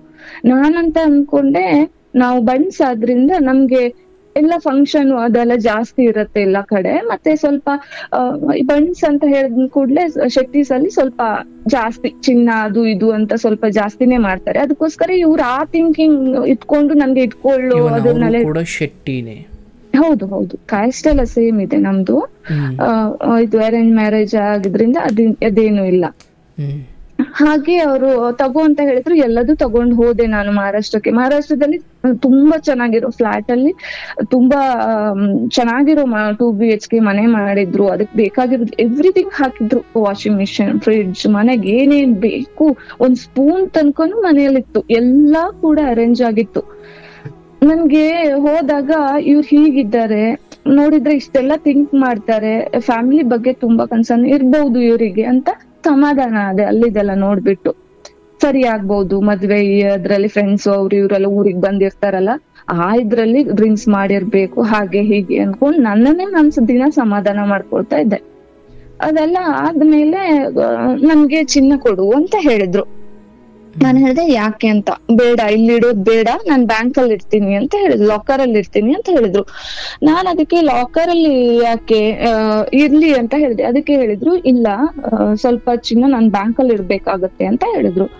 ನಾನ್ ಅದನ್ನೇ ಯೋಚನೆ ಮಾಡಿದ್ ಹೇಗಂತ ಹೇಳಿದ್ರೆ, ಇದು ನನ್ನ ಏನು ಅತಿಯಾದ ಬುದ್ಧಿವಂತಿಕೆನೋ ಅಥವಾ ಏನು ಮಂಡತನನೋ ನನ್ಗೆ ಗೊತ್ತಾಗ್ತಾ ಇಲ್ಲ. ನಾನ್ ಅನ್ಕೊಂಡೆ ಮದ್ವೆ ಅಂದ್ಮೇಲೆ ಇರ್ತದಲ್ಲ ಸಾಲ ಅದು ಇದು, ಅದಕ್ಕೆಲ್ಲ ಇದ್ ಮಾಡೋದ್ ಯಾಕೆ, ಕೊಟ್ಬಿಡೋಣ ಬ್ಯಾಂಕ್ ಅಲ್ಲಿ ಇಟ್ರೆ ಬಿಡಿಸ್ತಾರೆ. ಅವ್ರ ಮನೆಯಿಂದ ತಗೊಂಡ್ ಬಾ ಅಂತ ಹೇಳಿದಾಗ ನೀವ್ ಅಂದ್ಕೊಂಡ್ರೆ ಕಾರ್ಯಕ್ರಮಗಳು ಹೆಚ್ಚಿರ್ತವೆ, ಮತ್ತೆ ಸಂಪ್ರದಾಯ ಆಗಿರೋದ್ರಿಂದ ಸ್ವಲ್ಪ ಆಭರಣದ ಒಲವು ಇರೋ ನಮ್ಮ ಸಂಪ್ರದಾಯ ಇರೋದ್ರಿಂದ, ಅಂದ್ರೆ ನೀವು ಆ ಉದ್ದೇಶದಿಂದ ಅಂದ್ಕೊಂಡಿದ್ರಿ. ಮತ್ತೆ ಇಲ್ಲಿ ಬಂದು ಲಾಕರ್ ಅಲ್ಲಿ ಇಡಬೇಕು ಅಂದಾಗ ನೀವು ಸಾಲದಿರ್ಬೋದು ಅಂದ್ಕೊಂಡ್ರ? ಸಾಲ ಎಲ್ಲ ಮಾಡಿರ್ತಾರೆ. ಅಂದ್ರೆ ಮೆಹಂದಿಯ ಮದ್ವೆಗೆಲ್ಲ ಮದ್ವೆ ಮತ್ತೆ ರಿಸೆಪ್ಷನ್, ಎಂಗೇಜ್ಮೆಂಟ್ ಎಲ್ಲ ನಾವೇ ನೋಡ್ಕೊಂಡಿದ್ವಿ. ಒಂದು ಇದನ್ನು ಅವ್ರು ಹಾಕಿಲ್ಲ. ಯಾವುದೇ ಕೊಡೋದು ತಗೊಳ್ಳೋದು ಆತರ ಏನು ಇರ್ಲಿಲ್ಲ ನಮ್ದು, ಎಲ್ಲ ನಾವೇ ನೋಡ್ಕೊಂಡಿದ್ದು. ಆದ್ರೆ ಅವ್ರ ಮೆಹಂದಿ ಎಲ್ಲ ಅವ್ರು ಡ್ರಿಂಕ್ಸ್ ಅದು ಇದು ಇಟ್ಟು ಸಿಕ್ಕಾಪಟ್ಟೆ ಗ್ರ್ಯಾಂಡ್ ಅಲ್ಲಿ ಮಾಡ್ಬಿಟ್ಟಿದ್ರು. ಅದ್ರಲ್ಲಿ ತುಂಬಾ ಖರ್ಚಾಗಿತ್ತು. ಅದೆಲ್ಲ ಏನ್ ಮಾಡಿದ್ರು ಗೊತ್ತಿಲ್ಲ. ನನ್ ಚಿನ್ನ ತಗೊಂಡ್ ಹೋಗಿ ಇಟ್ಬಿಟ್ಟು ಸ್ವಲ್ಪ ಸಾಲ ಎಲ್ಲ ಇದೆ ಅದನ್ನ ತೀರ್ಸ್ಕೊತೀನಿ ಅಂತ ಹೇಳಿದ್ರು. ನೆಕ್ಸ್ಟ್ ಡೇ ಹೇಳಿದ್ರು, ಒಂದ್ ಪಲ್ಸರ್ ಬೈಕ್ ಇತ್ತು ಅವ್ರ ಹತ್ರ, ನಾನು ಈ ಪಲ್ಸರ್ ಬೈಕ್ ಅನ್ನ ಸೇಲ್ ಮಾಡ್ತೀನಿ ಅಂತ ಹೇಳಿದ್ರು. ಹೋಗಿ 2 days ಅಲ್ಲಿ. ಯಾಕೆ ಅಂತ ಕೇಳಿದೆ. ಅದು ಕೂಡ ಸ್ವಲ್ಪ ಏನೋ ಪ್ರಾಬ್ಲಮ್ ಬರ್ತಾ ಇದೆ, ಸೇಲ್ ಮಾಡ್ತೀನಿ ಅಂತ ಹೇಳಿದ್ರು. ಆಯ್ತು ಅಂತ ಸೇಲ್ ಮಾಡ್ಬಿಟ್ಟು ಒಂದು ನಾರ್ಮಲ್ ಸೆಕೆಂಡ್ ಹ್ಯಾಂಡ್ ಸ್ಕೂಟಿಯಲ್ಲಿ ಓಡಾಡಕ್ ಸ್ಟಾರ್ಟ್ ಮಾಡಿದ್ರು. ಕಾರ್ ಎಲ್ಲ ಅವಾಗ್ಲೇ ಇತ್ತು ಅವ್ರ ಹತ್ರ. ಅವ್ರು ಹೇಳಿದ್ರು ಈ ಕಾರನ್ನು ಸೇಲ್ ಮಾಡ್ತೀನಿ, ಬೇರೆ ತಗೊಳ್ತೀನಿ ಅಂತ. ನಾನು ಅದ್ರ ಬಗ್ಗೆ ಯೋಚನೆನೇ ಮಾಡಿಲ್ಲ. ನಂದು ಅಂದ್ರೆ ಥಿಂಕಿಂಗ್ ಅಂದ್ರೆ ಮದ್ವೆ ಆಗಿ ಹೋಗ್ತೀನಿ, ಅವ್ರ ಬಿಸ್ನೆಸ್ ಇರ್ತದೆ, ನಾನು ಒಳ್ಳೆ ರೀತಿಯಲ್ಲಿ ಹೌಸ್ ವೈಫ್ ಆಗಿ ಇರ್ತೀನಿ, ನೀಟಾಗಿ ಮನೆ ಮೇಂಟೈನ್ ಮಾಡ್ಕೊಂಡು ಹೋಗ್ತೀನಿ, ಒಳ್ಳೆ ಹೆಂಡತಿ ಆಗ್ತೀನಿ, ಅಷ್ಟೇ ನನ್ನ ತಲೆಯಲ್ಲಿ ಫಿಕ್ಸ್ ಆಗಿದ್ದು. ನನ್ ಮದ್ವೆ ಆಗಿದ್ ಕೂಡ್ಲೆ ಇವ್ರು ಅವಾಗ ಅವ್ರದ್ದು ಬಾರ್ ಅಂಡ್ ರೆಸ್ಟೋರೆಂಟ್ ಇತ್ತು. ಬಾರ್ ಅಂಡ್ ರೆಸ್ಟೋರೆಂಟ್ ಅಲ್ಲಿ 4 ಗಂಟೆ ರಾತ್ರಿ ಆದ್ರೂ ಮನೆಗ್ ಬರೋರಲ್ಲ ಅವರು. ನಾ ಕೇಳಿದ್ರೆ ಇಲ್ಲ 3 o'clock ತನಕನು ಇರ್ಬೇಕಾಗತ್ತೆ, ನಿಂಗೆ ಇರಕಾದ್ರೆ ಇರು, ಇಲ್ಲಾಂದ್ರೆ ಊರಿಗೆ ಹೋಗ್ಬಹುದು, ನಿಮ್ಗೆ ಯಾವ ವಿಷಯಕ್ಕೂ ನಂಗೆ ರಿಸ್ಟ್ರಿಕ್ಟ್ ಹಾಕ್ಬಾರ್ದು, ಹಾಗೆ ಹೀಗೆ ಅಂತ ಸ್ಟಾರ್ಟ್ ಆಯ್ತು. ಆಮೇಲೆ ಅವ್ರದ್ದು ಒಬ್ರು ಫ್ರೆಂಡ್ ಹೇಳಿದ್ರು, ನಮ್ ಮನೆಗ್ ಊಟಕ್ ಬನ್ನಿ, ಹೊಸ ಮದ್ವೆ ಆಗಿದ್ದಷ್ಟೇ ಅಲ್ಲ, ಊಟಕ್ ಬನ್ನಿ ಅಂತ ಕರೆದ್ರು. ಊಟಕ್ ಹೋದ್ವಿ. ಅವಾಗ ಅವ್ರದ್ದು ವೈಫ್ ನಂಗೆ ಕೇಳಿದ್ರು, ಹೇಗೆ ನಿಮ್ಮ ಹಸ್ಬೆಂಡ್, ಹೇಗೆ ಒಳ್ಳೆಯವರ, ಹಾಗೆ ಹೀಗೆ ಏನೋ ಒಂಥರ ನಂಗೆ ಸ್ವಲ್ಪ ಏನೋ ಒಂಥರ ಮಾಡಿ ಮಾತಾಡಿದ್ರು. ನಿಮಗೆ ಗೊತ್ತಿರೋದು ಅವ್ರಿಗೆ ಗೊತ್ತಿದೆ ಅನ್ನೋ ತರ ಅವ್ರು ಮಾತಾಡಿದ್ರು. ಹಾಗೆ ಮಾತಾಡಿದ್ರು. ನನ್ ಯಾಕೆ ಸಿಸ್ಟರ್ ಹಾಗೆ ಮಾತಾಡ್ತಿದ್ದೀರಲ್ಲ ನೀವು ಅಂತ ಕೇಳಿದೆ. ಇಲ್ಲ, ಟೈಮ್ ಟು ಟೈಮ್ ಮನೆಗ್ ಬರ್ತಿದ್ದಾನ ಅಂತ ಕೇಳಿದ್ರು. ಹೀಗೆ ಕೇಳಿದಾಗ ನನ್ಗೆ ಮತ್ತೆ ಯಾಕೋ ಡೌಟ್ ಅನ್ಸ್ತು. ಅದಕ್ಕೆ ಇಲ್ಲ ಒಳ್ಳೆ ಹುಡ್ಗ, ನಮ್ ಜೊತೆ ಇದ್ದು 10 ವರ್ಷ ಆಯ್ತು ಅಂತ ಹೇಳಿದ್ರು. ನನ್ಗೆ ಶಾಕ್ ಆಯ್ತು. ನಿಮ್ ಜೊತೆ ಅಂದ್ರೆ ಈ ಬಿಸ್ನೆಸ್ ಇವ್ರದ್ದಲ್ವಾ ಅಂತ ಯೋಚನೆ ಬಂತು.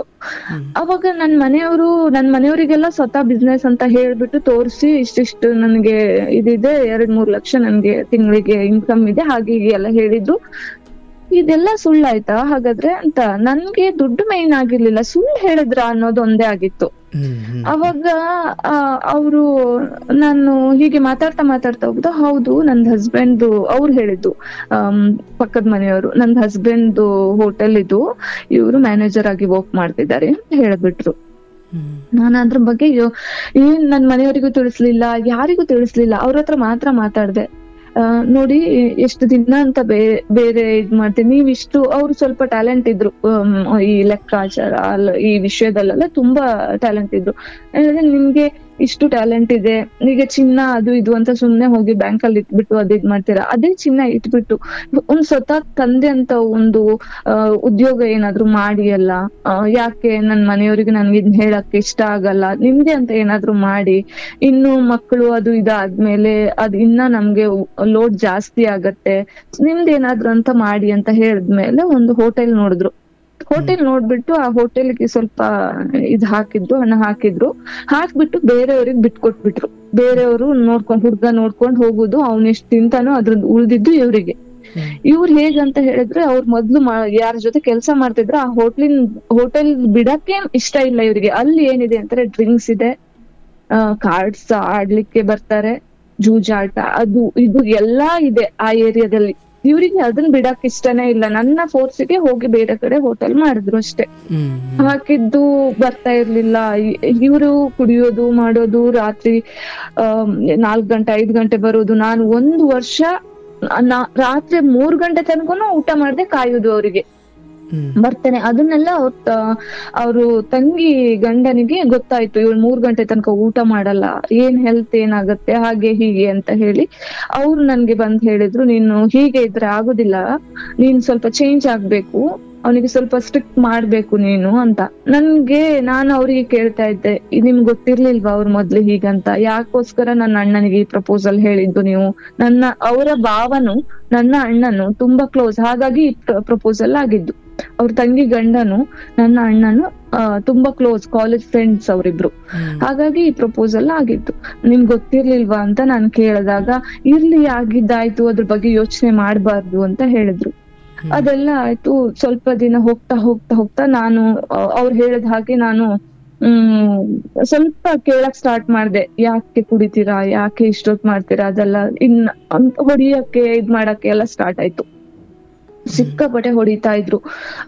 ಹೇಗಂತ ಹೇಳಿದ್ರು, ಒಂದ್ ಫ್ಲಾಟ್ ಅಲ್ಲಿ ಇರೋದು, ಆಚೆ ಈಚೆ ಎಲ್ಲ ಪಕ್ಕದಲ್ಲೆಲ್ಲ ಮನೆ ಇರೋದು, ರಾತ್ರಿ 3 ಗಂಟೆ 4 ಗಂಟೆಗೆಲ್ಲ ಹೊಡೆಯುವುದು. ಎಷ್ಟು ಹಿಂಸೆ ಅಂತ ಹೇಳಿದ್ರೆ ಅಷ್ಟು ಹಿಂಸೆ. ಮಾವ ಜೊತೆ ಇರ್ಲಿಲ್ವಾ? ಮಾವ ನನ್ ಜೊತೆನೆ ಇದ್ರು. ಮಾಮ ಪಾಪದವರು ಮಾವ ನನ್ ಜೊತೆನೆ ಇದ್ರು, ಅತ್ತೆ ನನ್ ಜೊತೆ ಇರ್ಲಿಲ್ಲ. ಅತ್ತೆ ಟೀಚರ್ ಆಗಿದ್ರು, ಊರಲ್ಲಿಯೇ ವರ್ಕ್ ಮಾಡ್ತಾ ಇದ್ರು ಅವರು. ಮಾವ ನನ್ ಜೊತೆ ಇದ್ರು. ಹೊಡಿಯುವುದು ಯಾವ ರೀಸನ್ ಅಂದ್ರೆ, ಫಸ್ಟ್ ಆಫ್ ಆಲ್ ಅವ್ರು ಕುಡ್ದು ಬರ್ತಾ ಇದ್ರು. ನೀವು ಪ್ರಶ್ನೆ ಮಾಡೋಂಗಿರ್ಲಿಲ್ಲ, ಕ್ವಶನ್ ನಾನ್ ಹಾಕೋ ಹಾಗೆ ಇರ್ಲಿಲ್ಲ.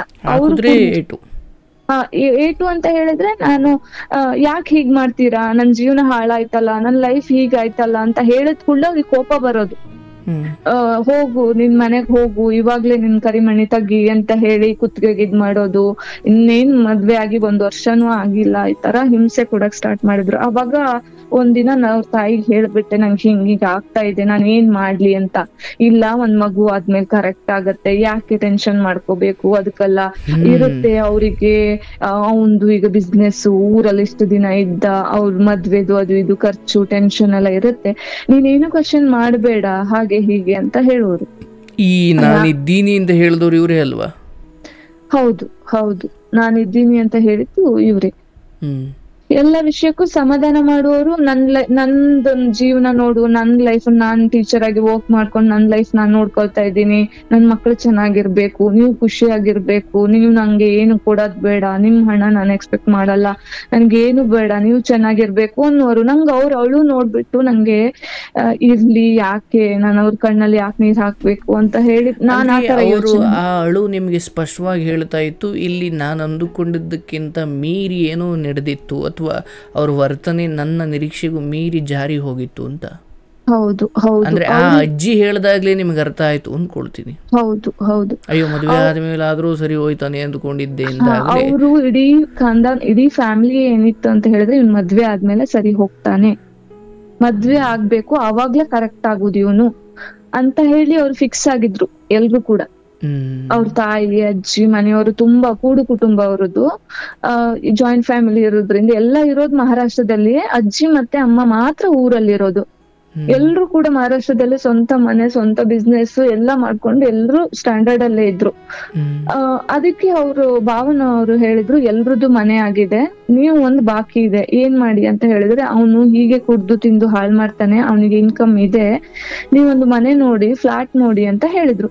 ಅದಕ್ಕೆ ನಾನು ಏನ್ ಮಾತಾಡಕ್ ಹೋಗಿಲ್ಲ. ಏನ್ ಹೇಳಿದ್ರು ಇದ್ ಮಾಡ್ತಾರಲ್ಲ, ನಿಂಗೆ ಮನೆ ಬೇಕಾ, ನಿಂಗೆ ಗಾಡಿ ಬೇಕಾ, ನಿಂಗೆ ಹಾಗೆ ಹೀಗೆ ಅಂತ ಎಲ್ಲಾ ವಿಷಯದಲ್ಲಿ ನನ್ಗೆ ಚುಚ್ಚಿ ಮಾತಾಡ್ಲಿಕ್ಕೆ ಸ್ಟಾರ್ಟ್ ಮಾಡಿದ್ರು ಅವ್ರು.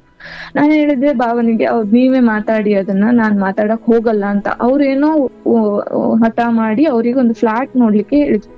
ಆ ಫ್ಲಾಟ್ ನೋಡ್ಬಿಟ್ಟು ಅವ್ರು ಬುಕ್ ಮಾಡಿದ್ರು ಅದನ್ನ. ಅದು 38 ಲಕ್ಷಕ್ಕೆ ಇತ್ತು ಆ ಫ್ಲಾಟ್. ಆ ಅಪಾರ್ಟ್ಮೆಂಟ್ ಅಲ್ಲಿ ನನ್ಗೇನೋ ಇಷ್ಟ ಆಗ್ತಾ ಇರ್ಲಿಲ್ಲ, ಈ ಅಪಾರ್ಟ್ಮೆಂಟ್ ಅಲ್ಲಿ ಇರೋದು ಅದು ಇದು ನನ್ಗೆ ಇಷ್ಟ ಆಗ್ತಿರ್ಲಿಲ್ಲ. ನಮ್ಗೆ ಸ್ವತಃ ಮನೆ ಬೇಕು ಇಲ್ಲಿ ಇವ್ರ ಜೊತೆ ಅಂತಾನು ನಂಗೆ ಇರ್ಲಿಲ್ಲ. ಇರೋದ್ರಲ್ಲಿ ಚೆನ್ನಾಗಿರೋಣ ಅಷ್ಟೇ, ಯಾವ್ದಾದ್ರು ಬಾಡಿಗೆ ಮನೆ ಆದ್ರೂ ಓಕೆ ಅಷ್ಟೇ, ನೆಮ್ಮದಿ ಬದುಕ್ಬೇಕು ಅಷ್ಟನ್ನೇ ನಾನು ಎಕ್ಸ್ಪೆಕ್ಟ್ ಮಾಡ್ತಾ ಇದ್ದೆ. ಅವರು ಹೇಳ್ಬಿಟ್ಟು ಆಯ್ತು, ಮನೇನು ಆಯ್ತು. ಇಂಟೀರಿಯರ್ ನಾನು ಹೇಳ್ತಾ ಇದ್ದೆ, ಇಂಟೀರಿಯರ್ ಹೋಗಲ್ಲ ಬೇಡ, ಯಾಕಂದ್ರೆ ನಮ್ಗೆ ಅಷ್ಟು ಸ್ಟ್ರೆಂತ್ ಇಲ್ಲ ಈಗ ಮಾಡುವಷ್ಟು. ಇದೇ ನೀವು ಬ್ಯಾಂಕ್ ಲೋನ್ 20 ಲಕ್ಷನು ಬ್ಯಾಂಕ್ ಲೋನ್ ತಗೊಂಡು ಅದೇ ಯಾವ ಹೋಟೆಲ್ ಅಲ್ಲಿ ಇದ್ರು ಆ ಹೋಟೆಲ್ ಹೆಸರು ಇದ್ ಮಾಡ್ಬಿಟ್ಟು ಬ್ಯಾಂಕ್ ಲೋನ್ ಮಾಡ್ಕೊಂಡ್ರು. ಅವ್ರ ಬ್ಯಾಂಕ್ ನವರೆಲ್ಲ ಪರಿಚಯ ಇದ್ದಾರೆ ಅಂತ ಹೇಳಿ ಬ್ಯಾಂಕ್ ಲೋನ್ ಕೂಡ ಆಯ್ತು. ಎವ್ರಿ ಮಂತ್ ಅವರು 25,000 ಹಾಗೆ EMI ಕೂಡ ಕಟ್ಕೊಂಡು ಹೋಗ್ತಾ ಇದ್ರು. ಎಲ್ಲದೂ ಆಯ್ತು, ಮನೆ ಕೂಡ ಆಯ್ತು. ಆವಾಗ ನಾನು 5 ಮಂತ್ ಪ್ರೆಗ್ನೆಂಟ್ ಇದ್ದೆ, ಮನೆ ಗೃಹ ಪ್ರವೇಶ ಆಗುವಾಗ ಪ್ರೆಗ್ನೆಂಟ್ ಇದ್ದೆ. ನನ್ ಮನೆಯವರು ಹೇಳಿದ್ರು, ಈ ಟೈಮಲ್ಲಿ ಬೇಡ ಮನೆ ಶಿಫ್ಟ್ ಅಲ್ಲ, ಪ್ರೆಗ್ನೆಂಟ್ ಇದ್ಯಾ, ಅದೊಂದು ವಾಡಿಕೆ ಇದೆ ಅಪ್ಪ, ಗೊತ್ತಿಲ್ಲ ನಂಗೆ, ಪ್ರೆಗ್ನೆಂಟ್ ಇರುವಾಗಲೂ ಮನೆ ಇದ್ ಮಾಡೋದ್ ಬೇಡ, ಶಿಫ್ಟ್ ಮಾಡೋದ್ ಬೇಡ. ಆದ್ರೂ ಕೂಡ ಇವ್ರು ಅದೆಲ್ಲ ಏನು ಇಲ್ಲ, ಆಗಿಲ್ಲ ಹೀಗಿಲ್ಲ ಅಂತ ಹೇಳ್ಬಿಟ್ಟು ಮನೆ ಶಿಫ್ಟ್ ಮಾಡಿದ್ವಿ. ಮನೆ ಎಲ್ಲ ಶಿಫ್ಟ್ ಆಯ್ತು. ಗೃಹ ಪ್ರವೇಶ ಕೂಡ ಸಿಂಪಲ್ ಆಗಿ ಮಾಡಿದ್ವಿ. ಊರಿಂದ ಅಣ್ಣ ಎಲ್ಲ ಬಂದ್ರು, ಎಲ್ಲದು ಚೆನ್ನಾಗಿತ್ತು. ನೋಡಕ್ ನಾವು ಖುಷಿಯಾಗಿದ್ವಿ. ನೋಡೋರಿಗೆ ಯಾರಿಗೆ ಏನು ಗೊತ್ತಾಗ್ತಾ ಇರ್ಲಿಲ್ಲ ಒಳಗ ಆಗ್ತಾ ಇರೋದು. ಇಷ್ಟ ಆಗ್ತಾ ಇದ್ರು ಕೂಡ ಅವನದು ಚಟ ಏನಿದೆ ಅದು ದಿನ ಆಗ್ತಾ ಇದೆ. ಏನ್ ಕುಡಿಯೋದು ಮಾಡೋದು ಏನು ಚಿನ್ನ ಅಷ್ಟಿದೆ, ಅದ್ ಯಾವ್ದು ನನ್ನ ಹತ್ರ ಇಲ್ಲ, ಎಲ್ಲಾ ಬ್ಯಾಂಕ್ ಅಲ್ಲಿ ಇದೆ. ಉಳಿಯೋದು ಕರಿಮಣಿ ಮಾತ್ರ ನನ್ನ ಹತ್ರ ಒಂದು. ಅದಕ್ಕೂ ಸಮಾಧಾನ ಮಾಡ್ಕೊಂಡು ಇರ್ಲಿ, ಒಂದ್ ಮನೆ ಅಂತ ಆಯ್ತಲ್ಲ, EMI ಕಟ್ಕೊಂಡು ಹೋಗ್ತಿದಾರಲ್ಲ, ಇದಾದ್ರೂ ಮಾಡ್ಲಿ, ಏನ್ ಮಾಡೋದು ನನ್ ಹಣೆ ಬರ ಅಂತ ಹೇಳ್ಕೊಂಡು ಸುಮ್ನೆ ಅದೇ ನಾನು ಆ ವಿಷಯಕ್ಕೆ. ಮತ್ತೆ ನನ್ನ ತಂದೆ ತಾಯಿ ಕೂಡ ಖುಷಿಯಲ್ಲಿದ್ರು, ಆ ಮನೆ ಎಲ್ಲ ಮಾಡಿದ್ರು, ತುಂಬಾ ಚೆನ್ನಾಗಿರ್ಬಹುದು ಅವಳು, ಯಾರೋ ಸುಳ್ಳು ಹೇಳಿದ್ರು ಮದ್ವೆಗಿನ್ನ ಮುಂಚೆ, ನೋಡು ಎಲ್ಲ ಸುಳ್ಳಾಗಿಲ್ವಾ ಅಂತ ನನ್ನ ತಂದೆ ತಾಯಿಯವರು. ಮದ್ವೆಗ್ ಮುಂಚೆ ಹೇಳಿದ್ದೇನು ಅಂತ ಇನ್ನೂ ಗೊತ್ತಿಲ್ಲ, ಇಲ್ಲ ಏನು ಹೇಳಿದ್ರು ಏನು ಅಂತ.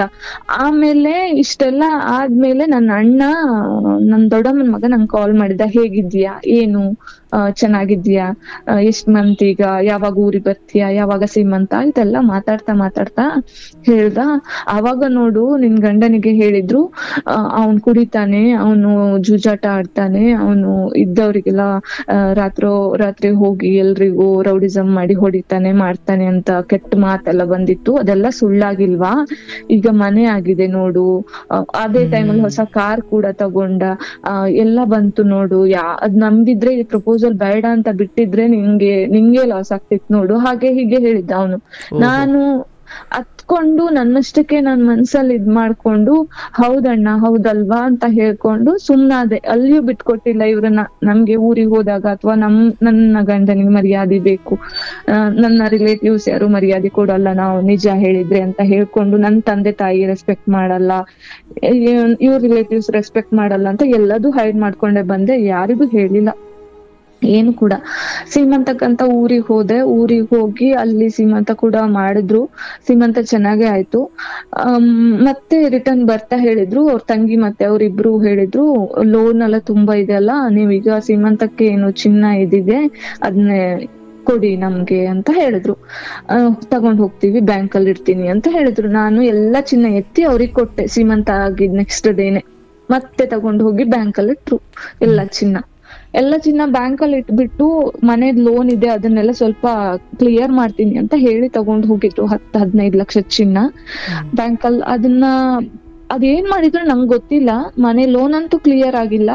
ನನ್ ಮಗ ಹುಟ್ಟಿದ 2017 ಅಲ್ಲಿ ಮಗ ಹುಟ್ಟಿದ. ಮಗ ಹುಟ್ಟಿ ಆ ಟೈಮಲ್ಲಿ ಅವ್ರಿಗೆ ಬರ್ಲಿಲ್ಲ, ನೋಡಕ್ ಬರ್ಲಿಲ್ಲ ಅಂತ ಹೇಳಿದ್ರೆ ಅಲ್ಲಿ ಯಾರು ಬಿಸ್ನೆಸ್ ನೋಡ್ಕೊಳ್ಳಕ್ಕಿಲ್ಲ ಅಂತ ಹೇಳ್ಬಿಟ್ಟು ಒಂದ್ ಮಂತ್ ಬ್ಯಾಕ್ ಬಂದ್ ಹೋಗಿದ್ರು. ಡೆಲಿವರಿ ಟೈಮಲ್ಲಿ ಅವ್ರು ಇರ್ಲಿಲ್ಲ. ವಿಡಿಯೋ ಕಾಲ್ ಎಲ್ಲ ಮಾಡಿ ಮಾತಾಡಿ ಖುಷಿಯಲ್ಲೇ ಇದ್ದೆ, ಇನ್ನೊಂದ್ 10-15 days ಅಲ್ಲಿ ಬರ್ತೀನಿ ಅಂತ ಹೇಳಿದ್ರು. ಆಮೇಲೆ 7 days ಡಿಸ್ಚಾರ್ಜ್ ಆಗೋ ಮುಂಚೆನೆ ಬಂದು ಮಗುನೆಲ್ಲ ನೋಡ್ಕೊಂಡು ನಾನು ಹೇಳಿದೆ ಇವತ್ತು ಒಂದಿನ ಹಾಸ್ಪಿಟಲ್ ಇರಿ ನನ್ ಜೊತೆ ಅಂತ ರಿಕ್ವೆಸ್ಟ್ ಮಾಡ್ಕೊಂಡೆ. ಅವ್ರು ಹೇಳಿದ್ರು ಇರು ನಾನ್ ಸಂಜೆ ಬರ್ತೀನಿ ಅಂತ ಹೋದ್ರು. ಸಂಜೆ 9 ಗಂಟೆ ಆದ್ರೂ ಹಾಸ್ಪಿಟಲ್ ಬರ್ಲಿಲ್ಲ. ನಂಗೆ 7 days ಹಾಸ್ಪಿಟಲ್ ಇರ್ಬೇಕಿತ್ತು, 5 days ಆಗಿತ್ತು. ಒಂದೇ ಇರಿ ಅಂತ ಹೇಳಿದ್ರೆ ಇಲ್ಲ. ಆಮೇಲೆ 9 ಗಂಟೆ ಕಾಲ್ ಮಾಡಿದ್ರೆ ಫುಲ್ ಡ್ರಿಂಕ್ಸ್ ಮಾಡ್ಬಿಟ್ಟು ನನ್ ಮಗ ಹುಟ್ಟಿದ ಖುಷಿಗೆ ನಾನ್ ಪಾರ್ಟಿ ಕೊಡ್ತಾ ಇದ್ದೀನಿ, ಫೋನ್ ಇಡು ಅಂತ ಹೇಳಿದ್ರು. ನಾನು ಹತ್ಕೊಂಡು ಮಾಡ್ಕೊಂಡು ಅಲ್ಲೇ ಇದ್ದೆ. ಅಮ್ಮನಿಗೆ ಕೂಡ ಗೊತ್ತಾಗ್ದಿದ್ದಾಗೆ ನಾನು ಹತ್ಕೊಂಡು ಹಾಸ್ಪಿಟಲ್ ಇಂದ ನೆಕ್ಸ್ಟ್ 2 days ಅಲ್ಲಿ ಡಿಸ್ಚಾರ್ಜ್ ಆಗಿ ಮನೆಗ್ ಹೋದೆ. ನನ್ಗೊಂದ್ ಆಸೆ ಇತ್ತು, ನನ್ ಮಗನ್ ತೊಟ್ಟಿಲ್ ಶಾಸ್ತ್ರ ಚೆನ್ನಾಗ್ ಮಾಡ್ಬೇಕು, ಅವನಿಗೆ ಅದೊಂದ್ ಮೆಮೊರಿ ಇರ್ಬೇಕು ಅಂತ ಹೇಳ್ಬಿಟ್ಟು ನಾನು ಯಾವ ಟೆನ್ಷನ್ ನಾನು ತಲೆಗಿಟ್ಕೊಂಡಿಲ್ಲ. ನನ್ ಮಗನಿಗೆ ತೊಟ್ಟಿಲ್ ಶಾಸ್ತ್ರಕ್ಕೆ ಏನೇನ್ ಬೇಕು ಎಲ್ಲಾ ರೆಡಿ ಮಾಡಿದ್ರು. ಹಸ್ಬೆಂಡ್ಗೆ ಹೇಳಿದ್ವಿ ನೀವ್ ಯಾವಾಗ ಬರ್ತೀರಾ, ಬರುವಾಗ ಮಗನಿಗೆ ಅದ್ ತಗೊಂಡ್ ಬನ್ನಿ, ಇದ್ ತಗೊಂಡ್ಬನ್ನಿ, ಬಟ್ಟೆ ತಗೊಂಡ್ ಬನ್ನಿ, ಹಾಗೆ ಹೀಗೆಲ್ಲ ಹೇಳ್ದೆ ನಾನು. ಎಲ್ರು ಬಂದ್ರು ಅವ್ರ ಮನೆಯವ್ರು, ಇವ್ರು ಮಾತ್ರ ಬರ್ಲಿಲ್ಲ. ನನ್ಗೆ ತುಂಬಾ ಟೆನ್ಷನ್ ಆಯ್ತು, ಯಾಕೆ ಬರ್ಲಿಲ್ಲ, ಹುಷಾರಿಲ್ಲ ಅಂತ ಹೇಳಿದ್ರು. ಕಾಲ್ ಮಾಡಿದ್ರೆ ಮಾತಾಡ್ಲಿಕ್ಕೂ ಕೂಡ ಆಗ್ತಾ ಇರ್ಲಿಲ್ಲ. ಏನಾಯ್ತು ಅಂತ ಕೇಳಿದ್ರೆ ಇಲ್ಲ ಜ್ವರ ಬಂದಿದೆ, ಹಾಸ್ಪಿಟಲ್ ಅಡ್ಮಿಟ್ ಆಗಿದ್ದೀನಿ ಅಂತ ಹೇಳಿದ್ರು. ನನ್ಗೆ ತುಂಬಾ ಟೆನ್ಷನ್ ಆಯ್ತು, ಏನಾಗಿರ್ಬೋದು. ಅವ್ರದ್ದು ಕಸಿನ್ಸು, ಚಿಕ್ಕಮ್ಮ ಎಲ್ಲ ಬಂದವರು ಹೇಳಿದ್ರು ಏನ್ ಟೆನ್ಷನ್ ಮಾಡ್ಬೇಡ, ಆರಾಮಾಗ್ತಾನೆ ಅಂತ. ನನ್ಗೆ ವಿಷಯನೇ ಗೊತ್ತಾಗ್ತಿಲ್ಲ. ಪ್ರತಿ ಒಂದು ಸ್ಟೆಪ್ ಅಲ್ಲೂ ಎಲ್ಲರೂ ನನಗ್ ಮುಚ್ಚಿಟ್ಟಿದ್ರು ಎಲ್ಲ ವಿಷಯನು. ಆಮೇಲೆ ಇವ್ರಿಗೆ ಏನಾಯ್ತು ಅಂತ ಕೇಳಿದ್ರೆ ಯಾರು ಬಾಯಿ ಬಿಡ್ತಿರ್ಲಿಲ್ಲ. ಆಯ್ತು ಫಂಕ್ಷನ್ ಎಲ್ಲ ಮುಗೀತು. ನೆಕ್ಸ್ಟ್ ಡೇ ಮಗುನ್ ಕರ್ಕೊಂಡು ಇವ್ರ ಮನೆಗೆ, ನನ್ನ ಹಸ್ಬೆಂಡ್ ಮನೆಗೆ ಹೋದೆ. ಆವಾಗ ಇವ್ರು ಅಮ್ಮ ಹೇಳಿದ್ರು, ನೋಡು ಚೆನ್ನಾಗಿ ವಾಕ್ ಎಲ್ಲ ಮಾಡ್ಬೇಕು, ಚೆನ್ನಾಗಿ ಬಾಡಿ ಮೇಂಟೈನ್ ಮಾಡಿದ್ರಷ್ಟೇ. ಈಗ ಏನು ಅವನಿಗೆ ಈಗ ಅವನಿಗೆ 35 ಆಗ್ತಾ ಇದೆ ಅಷ್ಟೇ. ಈಗ ನೋಡು ಹಾರ್ಟ್ ಅಟ್ಯಾಕ್ ಆಗೋದಂದ್ರೆ ಹೇಗೆ ಅಂತ ಹೇಳಿದ್ರು. ನನಗೆ ಶಾಕ್ ಆಯ್ತು, ಹಾರ್ಟ್ ಅಟ್ಯಾಕ್ ಆಯ್ತಾ ಅಂತ. ಹೌದು, ಅವ್ನ್ ಬರ್ಲಿಲ್ಲ, ಅದಕ್ಕೆ ಅವನಿಗೆ ಸ್ವಲ್ಪ ಒಂದ್ ಕಡೆ ಬ್ಲಾಕೇಜ್ ಬಂದು ಹಾರ್ಟ್ ಅಟ್ಯಾಕ್ ಆಗಿತ್ತು, ಅದಕ್ಕೆ ಬರ್ಲಿಲ್ಲ ಆ ದಿನ ಅಂತ ಹೇಳಿದ್ರು.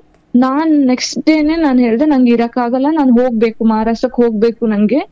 ಇಲ್ಲ ಎಲ್ಲ ಬೈದ್ರು, ಮಗುಗ್ ಇನ್ನು 2 months ಆಗ್ತಾ ಇದೆ, ಬೇಡ ಇಲ್ಲ ನಂಗೆ ಸಾಧ್ಯನೇ ಇಲ್ಲ, ನಂಗೆ ಅವ್ರ ಹೆಲ್ತ್ ಇಂಪಾರ್ಟೆಂಟ್, ನಾನು ಹಿಂಗೆ ಇದ್ರೆ ಅವರು ಹೇಗೋ ಖುದ್ದು ಮಾಡಿ ಇದ್ ಮಾಡ್ತಾರೆ, ನಾನು ಹೋಗ್ಬೇಕು ಅಂತ ಹೇಳಿ ನನ್ನ ತಾಯಿನ ಕರ್ಕೊಂಡು ಮತ್ತೆ ಹೊರಟ್ವಿ. ಹೋಗಿ ನಾನು 2-3 days ಆಗಿತ್ತು. ಮತ್ತೆ ಫುಲ್ ಡ್ರಿಂಕ್ಸ್ ಮಾಡಿದ್ರು. ನನ್ ತಾಯಿ ಮಗು ಒಳಗ್ ಮಲಗಿದ್ರು. ಇವ್ರಿಗೆ ರಾತ್ರಿ 12 ಗಂಟೆ ಡೋರ್ ಓಪನ್ ಮಾಡ್ತೀನಿ, ಫುಲ್ ಡ್ರಿಂಕ್ಸ್ ಮಾಡಿ ಬಂದಿದ್ದಾರೆ. ಡೋರ್ ಹೊರಗಡೆಯಿಂದ ಲಾಕ್ ಮಾಡ್ತೀನಿ, ನನ್ ತಾಯಿ ಮಲಗಿರೋ ರೂಮ್ ಅನ್ನ. ಎಲ್ಲಿ ಹೊರಗಡೆ ಬಂದ್ರೆ ಅವ್ರಿಗೆ ಗೊತ್ತಾಗುತ್ತೋ ಏನೋ ಗೊತ್ತಿಲ್ಲ ಅಂತ ನಾನು ಲಾಕ್ ಮಾಡ್ಬಿಡ್ತೀನಿ. ಇವರಿಗೆ ರಿಕ್ವೆಸ್ಟ್ ಮಾಡ್ತೀನಿ, ಏನು ಸೌಂಡ್ ಮಾಡ್ಬೇಡಿ, ಆರಾಮ್ಸೆ ಮಲ್ಕೊಳ್ಳಿ, ಈಗ ಮಾತಾಡ್ಬೇಡಿ ಏನು ಅಂತ ಹೇಳಿ ಕೇಳಿದ್ರೆ ಏನ್ ಬೇಕೋ ಹಂಗ್ ಬೈದ್ ಬಿಟ್ರು. ಯಾಕೆ ಬಂದೆ ನೀನು, ಏನಕ್ಕೆ ಅವಶ್ಯಕತೆ ಇತ್ತು. ಆಮೇಲೆ ರಿಕ್ವೆಸ್ಟ್ ಮಾಡ್ಕೊಂಡೆ, ನಿಮ್ ರಿಪೋರ್ಟ್ಸ್ ಎಲ್ಲ ಎಲ್ಲಿದೆ, ನಿಮ್ಗೆ ಹಾಸ್ಪಿಟಲ್ ತೋರ್ಸಿದ್ ರಿಪೋರ್ಟ್ ಎಲ್ಲ ಕೊಡಿ ನನ್ಗೆ ಅಂತ. ಯಾವ್ದು ಕೂಡ ನನ್ಗೆ ಸಿಗ್ದಿದ್ದ ಹಾಗೆ ಇಟ್ಟಿದ್ರು. ನನ್ಗೆ ಮತ್ತೆ ಬೆಳಿಗ್ಗೆ ತನಕನೂ ನಾನ್ ಕೂತ್ಕೊಂಡೆ ಇದ್ ಮಾಡ್ದೆ. ನನ್ಗೆ ಆಗ C-section ಆಗಿದ್ದು, ನನ್ ಸಿಸರಿನ್ ಆಗಿ 2 months ಆಗಿದೆ ಅಷ್ಟೇ. ನನ್ ಯಾವ್ದೇ ರೆಸ್ಟ್ ಯಾವ್ದ್ರಲ್ಲೂ ಇರ್ಲಿಲ್ಲ. ನನ್ ತಾಯಿಗೆ ಇಷ್ಟು ಬೇಗ ನಾನು ಊರಿಗೆ ಕಳ್ಸೋದು ಅದಷ್ಟೇ ನನ್ ತಲೆಯಲ್ಲಿತ್ತು. ನನ್ ತಾಯಿಗೆ ಗೊತ್ತಾಗುತ್ತೆ ಇಲ್ಲಿದ್ರೆ, ನನ್ ಕಷ್ಟ ಆದ್ರೂ ತೊಂದ್ರೆ ಇಲ್ಲ, ನನ್ ತಾಯಿನ ಊರಿಗೆ ಕಳಿಸ್ತೀನಿ ಅಂತ ಹೇಳಿ 10-20 days ಅಲ್ಲಿ ನನ್ ತಾಯಿನ ಊರಿಗೆ ಕಳಿಸ್ಬಿಟ್ಟೆ. ಹೋಗಿ ಅಮ್ಮ ನಾನ್ ಮಾಡ್ಕೋತೀನಿ, ಅಲ್ಲಿ ತಂದೆಯವ್ರು ಮಾತ್ರ ಇದ್ದಾರೆ, ಅಪ್ಪ ಒಬ್ರೇ ಇರ್ತಾರಲ್ಲ, ಅವ್ರಿಗೆ ಏನು ಮಾಡ್ಕೊಳಕ್ ಆಗಲ್ಲ, ಮತ್ತೆ ಅವ್ರಿಗೆ ಫುಡ್ ಎಲ್ಲ ಸರಿ ಆಗಲ್ಲ, ನೀವು ಹೋಗಿ ಊರಿಗೆ ಅಂತ ರಿಕ್ವೆಸ್ಟ್ ಮಾಡ್ಬಿಟ್ಟು ನನ್ ತಾಯಿನ ಊರಿಗೆ ಕಳಿಸ್ಬಿಟ್ಟೆ. ಇವ್ರು ಮತ್ತೆ ಸ್ಟಾರ್ಟ್ ಮಾಡ್ಬಿಟ್ರು. ನನ್ಗೆ ಹೇಗೋ ಹುಡುಕಿ ಅವ್ರ ರಿಪೋರ್ಟ್ ಸಿಕ್ತು, ಅವ್ರಿಗೆ ಏನು ಹಾರ್ಟ್ ಅಟ್ಯಾಕ್ ಆಗಿದೆ ಅಂತ ಹೇಳಿದ್ರೆ ಮೆಡಿಸಿನ್ಸ್ ಅದೆಲ್ಲ ಗೂಗಲ್ ಅಲ್ಲಿ ಚೆಕ್ ಮಾಡ್ಬಿಟ್ಟು ಏನೇನಿದೆ ಅಂತ ಹೇಳಿ ಪಕ್ಕದಲ್ಲಿ ಒಂದು ಡಾಕ್ಟರ್ ಇದ್ರು, ಹಾಸ್ಪಿಟಲ್ ಇದೆ, ಅಲ್ಲಿ ತಗೊಂಡ್ ಹೋಗ್ಬಿಟ್ಟು ಆ ಮಗುನ ಎತ್ಕೊಂಡು 2 months ಮಗುನ ಎತ್ಕೊಂಡು ಅವ್ರು ಇಲ್ದೇ ಇರೋ ಟೈಮಲ್ಲಿ, ಹಸ್ಬೆಂಡ್ ಮನೆಯಲ್ಲಿ ಇಲ್ದೇ ಇರೋ ಟೈಮಲ್ಲಿ ಹಾಸ್ಪಿಟಲ್ಗೆ ಹೋದೆ. ನಂಗೆ ಡಾಕ್ಟರ್ ಹತ್ರ ಕೇಳಿದೆ ಈ ರಿಪೋರ್ಟ್ ಅಲ್ಲಿ ಏನೇನಿದೆ, ಮತ್ತೆ ಈ ಮೆಡಿಸಿನ್ಸ್ ಯಾವ್ದಕ್ಕೆ ಕೊಟ್ಟಿದ್ದಾರೆ ಅಂತ ಕೇಳಿದಾಗ ಎಕ್ಸ್ಪ್ಲೈನ್ ಮಾಡಿದ್ರು ಅವರು. ಅಮ್ಮ ಈ ಮೆಡಿಸಿನ್ ಕರೆಕ್ಟ್ ಆಗಿ ತಗೋಬೇಕು, ಅವರಿಗೆ ಬ್ಲಡ್ ಕ್ಲಾಟ್ ಆಗಿತ್ತು, ಅದು ಏನು ಬ್ಲಡ್ ಮೆಲ್ಟ್ ಆಗ್ಲಿಕ್ಕೆ ಎಲ್ಲ ಟ್ಯಾಬ್ಲೆಟ್ ಕೊಟ್ಟಿದ್ದಾರೆ, ಸೊ ಅದನ್ನ ಕಂಟಿನ್ಯೂ ಆಗಿ ತಗೊಂಡ್ರೆ ಮಾತ್ರ ಅವರು ಕ್ಯೂರ್ ಆಗ್ಬಹುದು, ಇಲ್ಲ ಅಂದ್ರೆ ಡ್ರಿಂಕ್ಸ್ ಸ್ಮೋಕು ಇದೆಲ್ಲ ಮಾಡಿದಾಗ ಬ್ಲಾಕೇಜ್ ಜಾಸ್ತಿ ಆಗ್ಬಹುದು, ನೆಕ್ಸ್ಟ್ ಹಾರ್ಟ್ ಅಟ್ಯಾಕ್ ಆಗೋ ಚಾನ್ಸಸ್ ಇದೆ ಅಂತ ಹೇಳಿದ್ರು. ಅವಾಗ ನಾನು ಕೂಡ ಭಯ ಪಟ್ಟು ಅವರಿಗೆ ಟ್ಯಾಬ್ಲೆಟ್ ತಗೊಳ್ಲಿಕ್ಕೆಲ್ಲ ರಿಕ್ವೆಸ್ಟ್ ಮಾಡಿದೆ, ಏನು ಮಾಡಿಲ್ಲ. ಹಾರ್ಟ್ ಅಟ್ಯಾಕ್ ಆಗಿದೆ ಅಂತ ಹೇಳ್ತಾರೆ, ಒಂದು ಟ್ಯಾಬ್ಲೆಟ್ ಅವರು ತಗೊಂಡೇ ಇಲ್ಲ. ಆಮೇಲೆ ನಾನು ಯೂಟ್ಯೂಬ್ ಅಲ್ಲೆಲ್ಲ ಸರ್ಚ್ ಮಾಡಿ ಈ ಏನು ಜಿಂಜರ್ ಗಾರ್ಲಿಕ್ ಮತ್ತೆ ಈ ಲೆಮನ್ ಅದನ್ನೆಲ್ಲ ಹಾಕ್ಬಿಟ್ಟು ಯಾವ್ಯಾವ ಆಯುರ್ವೇದಿಕ್ ಮೆಡಿಸಿನ್ಸ್ ಇದೆ ಅದನ್ನೆಲ್ಲ ಮನೆಯಲ್ಲಿ ಪ್ರಯೋಗ ಮಾಡ್ಲಿಕ್ಕೆ ಸ್ಟಾರ್ಟ್ ಮಾಡಿದೆ. ಹೇಗೋ ಅವ್ರ ಕೈ ಕಾಲಿಗೆಲ್ಲ ಬಿದ್ಬಿಟ್ಟು ಇದನ್ ಕುಡೀರಿ ಹಾಗ್ ಮಾಡಿ ಹೀಗ್ ಮಾಡಿ ಅಂತ ಹೇಳ್ಬಿಟ್ಟು ಅವ್ರ ಹೆಲ್ತ್ ಅಷ್ಟೇ, ನನ್ಗೆ ಮಗುದು ನಂದು ಏನು ಯೋಚನೆ ಇರ್ಲಿಲ್ಲ, ಅವ್ರದಷ್ಟೇ ಇಂಪಾರ್ಟೆಂಟ್ ಇತ್ತು ನನ್ಗೆ. ಆ ಮನುಷ್ಯ ಅಷ್ಟು ಕಟುಕನಾಗಿದ್ರು, ನಾನು ಅಷ್ಟು ಹೆಲ್ತ್ ಬಗ್ಗೆ ಇದ್ ಮಾಡ್ತಾ ಇದ್ದೆ. ನಾನ್ ಮತ್ತೆ ಗಲಾಟೆ ಜಾಸ್ತಿ ಆಗ ಸ್ಟಾರ್ಟ್ ಆಯ್ತು. ಯಾಕಂದ್ರೆ ನನ್ಗೆ ಭಯ ಒಂದೇ, ಈ ಟೈಮಲ್ಲಿ ಮನೆಗ್ ಬನ್ನಿ ಪ್ಲೀಸ್, ಮನೆಯಲ್ಲಿ ಊಟ ಮಾಡಿ ಪ್ಲೀಸ್, ಅದನ್ನ ತಿನ್ಬೇಡಿ, ಈ ಡ್ರಿಂಕ್ಸ್ ಮಾಡ್ಬೇಡಿ, ಈ ಸ್ಮೋಕ್ ಮಾಡ್ಬೇಡಿ ಅಂತ ಹೇಳಿದಾಗ ತುಂಬಾ ಗಲಾಟೆ, ತುಂಬಾ ಹೊಡೆಯೋದು ಆಗ್ತಾ ಹೋಯ್ತು. ಮತ್ತೆ ಬಿಸ್ನೆಸ್ ಮಾಡ್ಕೊಂಡಿರೋದನ್ನೆಲ್ಲಾ ಲಾಸ್ ಮಾಡ್ಕೊಂಡ್ರು. ಏನ್ ನಾವು ಚಿನ್ನ ಇಟ್ಟು ನಾವು ಹೊಸ ಬಿಸ್ನೆಸ್ ಮಾಡಿದ್ರು ಅದೆಲ್ಲಾ ಲಾಸ್ ಮಾಡ್ಕೊಂಡು ಕೈ ಖಾಲಿ ಮಾಡ್ಕೊಂಡ್ರು. ಒಂದಿನ ಕೇಳಿದ್ರು, ನಿನ್ ತಂದೆಯವ್ರ ಅಪ್ಪನ ಹತ್ರ ದುಡ್ಡು ಕೇಳು, ಒಂದ್ ಬಿಸ್ನೆಸ್ ಮಾಡ್ಬೇಕು ನನ್ಗೆ ಅಂತ ಹೇಳಿದ್ರು. ನನ್ ತಂದೆಯವ್ರ ಹತ್ರ ನಾನು ಹೇಗ್ ಕೇಳ್ಲಿ ಅಂತ ಅನ್ಕೊಂಡು ನನ್ನ ಅಣ್ಣನ ಹತ್ರ ಕೇಳಿದೆ. ನನ್ನ ಅಣ್ಣ ಇಂಜಿನಿಯರಿಂಗ್ ಎಲ್ಲ ಮುಗಿಸ್ಬಿಟ್ಟು ಅವಾಗಷ್ಟೇ ಜಾಬ್ ಅಲ್ಲಿ ಇದ್ದ. ಅಣ್ಣನ ಹತ್ರ ಕೇಳಿದೆ, ನನ್ಗೆ 1-2 ಲಕ್ಷ ಕೊಡ್ಬಹುದಾ, ಅನ್ನೋ ಬಿಸ್ನೆಸ್ ಲಾಸ್ ಆಗಿದೆ, ಆದ್ಮೇಲೆ ನಾನು ರಿಟರ್ನ್ ಮಾಡ್ತೀನಿ ಅಂತ. ಅವರು ಕೊಟ್ರು, 2-3 ಲಕ್ಷನೇ ಕೊಟ್ರು. ಅದನ್ನ ಕೊಟ್ಬಿಟ್ಟು ಇವ್ರು ಇನ್ಯಾವ್ದಕ್ಕೋ ಹಾಕ್ಬಿಟ್ಟು ಆ ಬಿಸ್ನೆಸ್ ಕೂಡ ಇನ್ನೊಂದು ಕೂಡ ಲಾಸ್ ಮಾಡ್ಕೊಂಡು ಅವ್ರಿಗೆ ಇನ್ನೇನ್ ಫ್ಲಾಟ್ ನಾವು ಬುಕ್ ಮಾಡಿದ್ವಲ್ಲ ಆ ಮನೆ ಆಗಿದ್ದು EMI ಕಟ್ಕೊಂಡು ಹೋಗ್ಲಿಕ್ಕೂ ಆಗ್ತಾ ಇರ್ಲಿಲ್ಲ ಲಾಸ್ಟ್ಗೆ. ಅದಕ್ಕೆ EMI ಕಟ್ಟಕ್ ಆಗಿಲ್ಲ ಅಂತ ಹೇಳಿ ಬ್ಯಾಂಕ್ನವ್ರು ಬಂದ್ಬಿಟ್ಟು ಮನೆ ಡೋರ್ಗೆ ನೋಟಿಸ್ ಹಚ್ಬಿಟ್ರು, ಈ ಮನೆಗ್ ಯಾರು ಕೂಡ ಸೇಲ್ ಮಾಡಿದ್ರೆ ತಗೊಳ್ಳುವಾಗಿಲ್ಲ, EMI ಬಾಕಿ ಇದೆ, ಇದು ಏನು ನಮ್ ಕಡೆಯಿಂದ ಆರ್ಡರ್ ಅಂತ ಹೇಳ್ಬಿಟ್ಟು ಬ್ಯಾಂಕ್ನವರು ಇದ್ ಹಾಕಿದ್ರು, ನೋಟಿಸ್ ಹಚ್ಬಿಟ್ರು. ಮತ್ತೆ ಇವ್ರು ಬಡ್ಡಿಗ್ ಹಣ ಅದು ಇದು ಎಲ್ಲ ತೆಗ್ದಿದ್ದಾರೆ. ಬಡ್ಡಿಗ್ ಹಣ ತೆಗ್ದವ್ರು ಎಲ್ರು ಮನೆ ಮುಂದ್ ಬಂದ್ ನಿಲ್ವವ್ರು. ಈ ಮನುಷ್ಯ ಮನೆಯಲ್ಲಿ ಇರ್ತಾ ಇರ್ಲಿಲ್ಲ, ಎಲ್ಲೋ ಲಾಡ್ಜ್ ಅಲ್ಲಿ ಹೋಗಿಯೋ ಎಲ್ಲೋ ಫ್ರೆಂಡ್ಸ್ ಜೊತೆ ಹೋಗಿ ಕೂತ್ಕೊಂಡಿರೋದು. ನಾನು ಒಂದ್ ಚಿಕ್ಕ ಮಗುನ ಎತ್ಕೊಂಡು ಡೋರ್ ಓಪನ್ ಮಾಡಿದಾಗ ಬ್ಯಾಂಕ್ನವ್ರು ಬಂದವರೆಲ್ಲ ಓಕೆ ಅಮ್ಮ ಓಕೆ ಅಂತ ಹೇಳ್ಬಿಟ್ಟು, ಅದ್ ಯಾವ್ದೋ ಊರಾಗಿತ್ತು, ಮರಾಠಿ ಜಾಸ್ತಿ ಮಾತಾಡ್ತಿದ್ರು, ಆ ಕಡೆ ಹಿಂದಿಯವರು ಬರ್ತಾ ಇದ್ರು. ಹೇಗೋ ಮೇಂಟೈನ್ ಮಾಡ್ಕೊಂಡು ಅವ್ರನ್ನೆಲ್ಲ ಕನ್ವಿನ್ಸ್ ಮಾಡ್ಬಿಟ್ಟು ನಾಳೆ ಬರ್ತಾರೆ ಸರ್, ನಾಳೆಗ್ ಬನ್ನಿ ಸರ್ ಅಂತ ಹೇಳಿದಾಗ ಮಗು ಮುಖ ನೋಡ್ಬಿಟ್ಟು, ಚಿಕ್ಕದ್ ಮಗು ಮುಖ ನೋಡ್ಬಿಟ್ಟು ಸೀದಾ ವಾಪಸ್ ಹೋಗೋರು. ಯಾರು ಬಂದ್ರು ನನ್ಗೇನು ಹೇಳ್ತಾ ಇರ್ಲಿಲ್ಲ. ನಾನ್ ಮನೆಯಿಂದ ಹೊರಗು ಹೋದ್ರು ಕೂಡ, ಯಾರು ಫಂಕ್ಷನ್ ಅದು ಇದು ಅಂತ ಕರೆದ್ರು ಕೂಡ ನಾನು ಎಲ್ಲಿ ಹೋಗ್ತಾ ಇರ್ಲಿಲ್ಲ. ಅಕ್ಕಪಕ್ಕದಲ್ಲಿ 4-5 ಮನೆ ಒಟ್ಟೊಟ್ಟಿಗೆ ಇರೋದ್ರಿಂದ ಎಲ್ಲಾ ನೋಟಿಸ್ ಹಚ್ಚೋದನ್ನ ನೋಡಿ ಅದನ್ನ ಕೇಳುವರು, ಬಂದು ಕೇಳುವರು. ಒಂದಿನ ರಾತ್ರಿ ಎಷ್ಟು ಹೊತ್ತಾದ್ರೂ ಮನೆಗೆ ಬರ್ಲಿಲ್ಲ. ನನ್ಗೂ ಕಾದ್ ಸಾಕಾಯ್ತು, ಮನೆಗೆ ಬರಲ್ಲ, 2-3 ಡೇಸ್ ಮನೆಗೆ ಬರಲ್ಲ. ಚಿಕ್ಕ ಮಗುನ್ ಹಾಕೊಂಡು ನಾನು ಒಬ್ಳೇ ಕಾಲ ಕಳೆದೆ. ನನ್ ತಂದೆ ತಾಯಿಗಾಗ್ಲಿ, ನನ್ ರಿಲೇಟಿವ್ಸ್ಗಾಗ್ಲಿ, ಅವ್ರ ತಂದೆ ತಾಯಿಗಾಗ್ಲಿ, ಅವ್ರ ರಿಲೇಟಿವ್ಸ್ ಎಲ್ರು ನನ್ ಅಕ್ಕಪಕ್ಕದಲ್ಲೇ ಇರೋದು, ಮಹಾರಾಷ್ಟ್ರದಲ್ಲೇ ಇರೋದು. ಯಾರಿಗೂ ಕೂಡ ಈ ವಿಷಯನ ನಾನು ಶೇರ್ ಮಾಡಿರಲ್ಲ. ನನ್ ಹೀಗಾಗ್ತಿದೆ, ನಾನ್ ಈ ಪರಿಸ್ಥಿತಿಯಲ್ಲಿದೆ. ಏನಂದ್ರೆ ನಾನೊಂದು ತಪ್ಪು ಮಾಡಿದ್ದಂತ ಹೇಳಿದ್ರೆ ಮರ್ಯಾದೆ ನನ್ಗೆ ರೆಸ್ಪೆಕ್ಟ್ ಬೇಕು, ನಾವ್ ಮರ್ಯಾದೆ ತಗೋಬಾರ್ದು. ಅದೇ ಮೆಂಟಾಲಿಟಿ ಇಟ್ಕೊಂಡು ಸಫರ್ ಆಗ್ತಾ ಇದ್ದೆ ಒಳಗಿನ 4 ಗೋಡೆ ಮಧ್ಯೆ ಮಾತ್ರ. ನನ್ ಮಗನಿಗೆ ನನ್ಗೆ ಅಷ್ಟೇ ಗೊತ್ತು ಏನಾಗ್ತಿದೆ ಅಂತ. ಅದಿನ್ನು ಚಿಕ್ಕ ಮಗು, ಅವನಿಗೆ 4 ತಿಂಗಳು 5 ತಿಂಗಳು ಆಗ್ತಾ ಬಂತು. ಅವನ್ ದೊಡ್ಡವನ್ ಆಗ್ತಾ ಇದ್ದ, ನನ್ಗೆ ಹೊಡೆಯುವುದು ಬಡಿಯೋದು ಜಾಸ್ತಿ ಆಗ್ತಾ ಇದೆ. ಅವನಿಗೆ ಒಂದು 8 ತಿಂಗಳ ಮಗು ಆಗ್ತಾ ಇರುವಾಗ ಇವ್ರು ನನ್ಗೆ ಹೊಡೆದು ದೂಡಿ ಎಲ್ಲ ಮಾಡುವಾಗ ಹಾಗೆ ಅಂಬೆಗಾಲ್ ಇಟ್ಕೊಂಡು ಬಂದು ನನ್ಗೆ ಮುಖ ಎಲ್ಲ ಇದ್ ಮಾಡ್ಬಿಟ್ಟು ಏನೋ ಸೈಲೆಂಟ್ ಆಗಿ ಕೂತ್ಬಿಟ್ಟೆ ನನ್ ಮುಖ ನೋಡ್ತಾ. ಅದಿಷ್ಟು ತುಂಬಾ ದುಃಖ ಆಯ್ತು. ಆವಾಗ ಅವ್ರ ಭಾವನಿಗೆ ಕಾಲ್ ಮಾಡಿ ಹೇಳಿದೆ, ನನ್ ಮಗು 8 ತಿಂಗಳಿದೆ ಈಗ, ಆ ಮಗು ಸಹಿಸೋದಿಲ್ಲ, ಇದನ್ನ ನನ್ಗೆ ಆಗಲ್ಲ, ನನ್ಗೆ ನಾನ್ ಹೋಗ್ಬಿಡ್ತೀನಿ, ನಾನ್ ಮನೆ ಬಿಟ್ಟೆ ಹೋಗ್ಬಿಡ್ತೀನಿ, ನಂಗೆ ಆಗಲ್ಲ ಅಂತ ರಿಕ್ವೆಸ್ಟ್ ಮಾಡ್ಕೊಂಡೆ. ಇಲ್ಲ 1-2 ದಿನ ನೋಡು, ಇಲ್ಲ ನಮ್ ಮನೆಗ್ ಬಾ, ಇಲ್ಲಿ ಬಂದ್ ಸ್ವಲ್ಪ ದಿನ ಇರು. ನಾನ್ ಅದಕ್ಕೆ ರಿಕ್ವೆಸ್ಟ್ ಮಾಡ್ದೆ, ಇವತ್ತು ಒಂದಿನ ನಿಮ್ ಮನೆಯಲ್ಲಿ ಬಂದಿರ್ಬೋದು, ನಾನ್ ಲೈಫ್ ಲಾಂಗ್ ಹೆಂಗೆ ಸಫರ್ ಆಗ್ಲಿ, ನಾನ್ ಹೇಗ್ ಜೀವನ ಕಳೀಲಿ, ಇದ್ರ ಬಗ್ಗೆ ಎಲ್ಲ ಅವ್ರಿಗೆ ಕನ್ವಿನ್ಸ್ ಮಾಡಿದಾಗ ಇಲ್ಲ 2 ದಿನ ಹೇಳಿದ್ ಕೂಡ್ಲ ಅವ್ರೊಬ್ರಿಗೆ ಹೇಳೋದು. ಯಾಕಂದ್ರೆ ಅವ್ರೊಬ್ರು ಮದ್ವೆ ಮಾಡಿದ್ದಾರೆ, ಅವ್ರಿಗೆ ಒಂದು ಪ್ರಪೋಸಲ್ ಹೇಳಿದ್ದಾರೆ, ಅದೊಂದು ರೀಸನ್ ಇಟ್ಕೊಂಡು ಅವ್ರಿಗೆ ಕಾಲ್ ಮಾಡ್ತಾ ಇದ್ದೆ ನಾನು, ಏನ್ ಮಾಡ್ಲಿ ಅಣ್ಣ ಏನ್ ಮಾಡ್ಲಿ ಅಂತ. ಬಾ ನಮ್ ಮನೆಗ್ ಬಂದ್ 2 ದಿನ ಇರು ಅನ್ನೋರು, ಮತ್ತೆ ಆ ವಿಷಯ ಬಿಟ್ಬಿಡೋರು. ಅವರು ಯಾರಿಗೂ ಗೊತ್ತಾಗ್ತಾ ಇರ್ಲಿಲ್ಲ. ಅದಾಗಿ ಮಗುಗ್ 1 ವರ್ಷ ಆಗಿದ್ಮೇಲೆ ಇನ್ನೇನ್ ಮನೆ 1 ಅಕ್ಟೋಬರ್ 25ಗೆ ಆಗಿದ್ದು. ನೆಕ್ಸ್ಟ್ ಅಕ್ಟೋಬರ್ 25ಗೆ ಹೇಳಿದ್ರು, ಒಂದ್ ವರ್ಷ ಆಯ್ತಲ್ಲ ಮನೆ ಮಾಡಿ, ಇದನ್ನೀಗ ಸೇಲ್ ಮಾಡೋದು ಅಂತ ಹೇಳಿದ್ರು. ನಾನು ಏನು ಎತ್ತ ಅಂತ ಕ್ವೆಶನ್ ಮಾಡಿಲ್ಲ. ನಂಗೆ ಗೊತ್ತು ಈ ಪರಿಸ್ಥಿತಿ ತುಂಬಾ ಹದಗೆಟ್ಟಿದೆ, ಈ ಪ್ಲೇಸು ಕೂಡ ಸೂಟ್ ಆಗ್ತಾ ಇಲ್ಲ. ನನ್ಗೆ ಮೈಂಡ್ ಅಲ್ಲಿ ಫಿಕ್ಸ್ ಆಗಿದ್ದೀನಿ, ಈ ಜಾಗನ ಬಿಟ್ಟು ಬಿಡೋಣ, ಈ ಜಾಗ ಬಿಟ್ರೆ ಈ ಜನ ಸರಿ ಆಗ್ಬಹುದು, ಇಲ್ಲಿನ ಫ್ರೆಂಡ್ಸ್ ಸವಾಸ ಬಿಟ್ರೆ ಸರಿ ಆಗ್ಬಹುದು ಅಂತ ಹೇಳಿದಾಗ ನಂಗೆ ಖುಷಿ ಆಯ್ತು. ಹೌದಾ, ಮನೆ ಸೇಲ್ ಮಾಡ್ತೀರಾ? ನಮ್ ಹಣೆ ಬರದಲ್ಲಿ ಬೇರೆ ಯೋಗ ಇದ್ರೆ ಖಂಡಿತ ಮನೆ ಆಗತ್ತೆ, ಸೇಲ್ ಮಾಡೋಣ.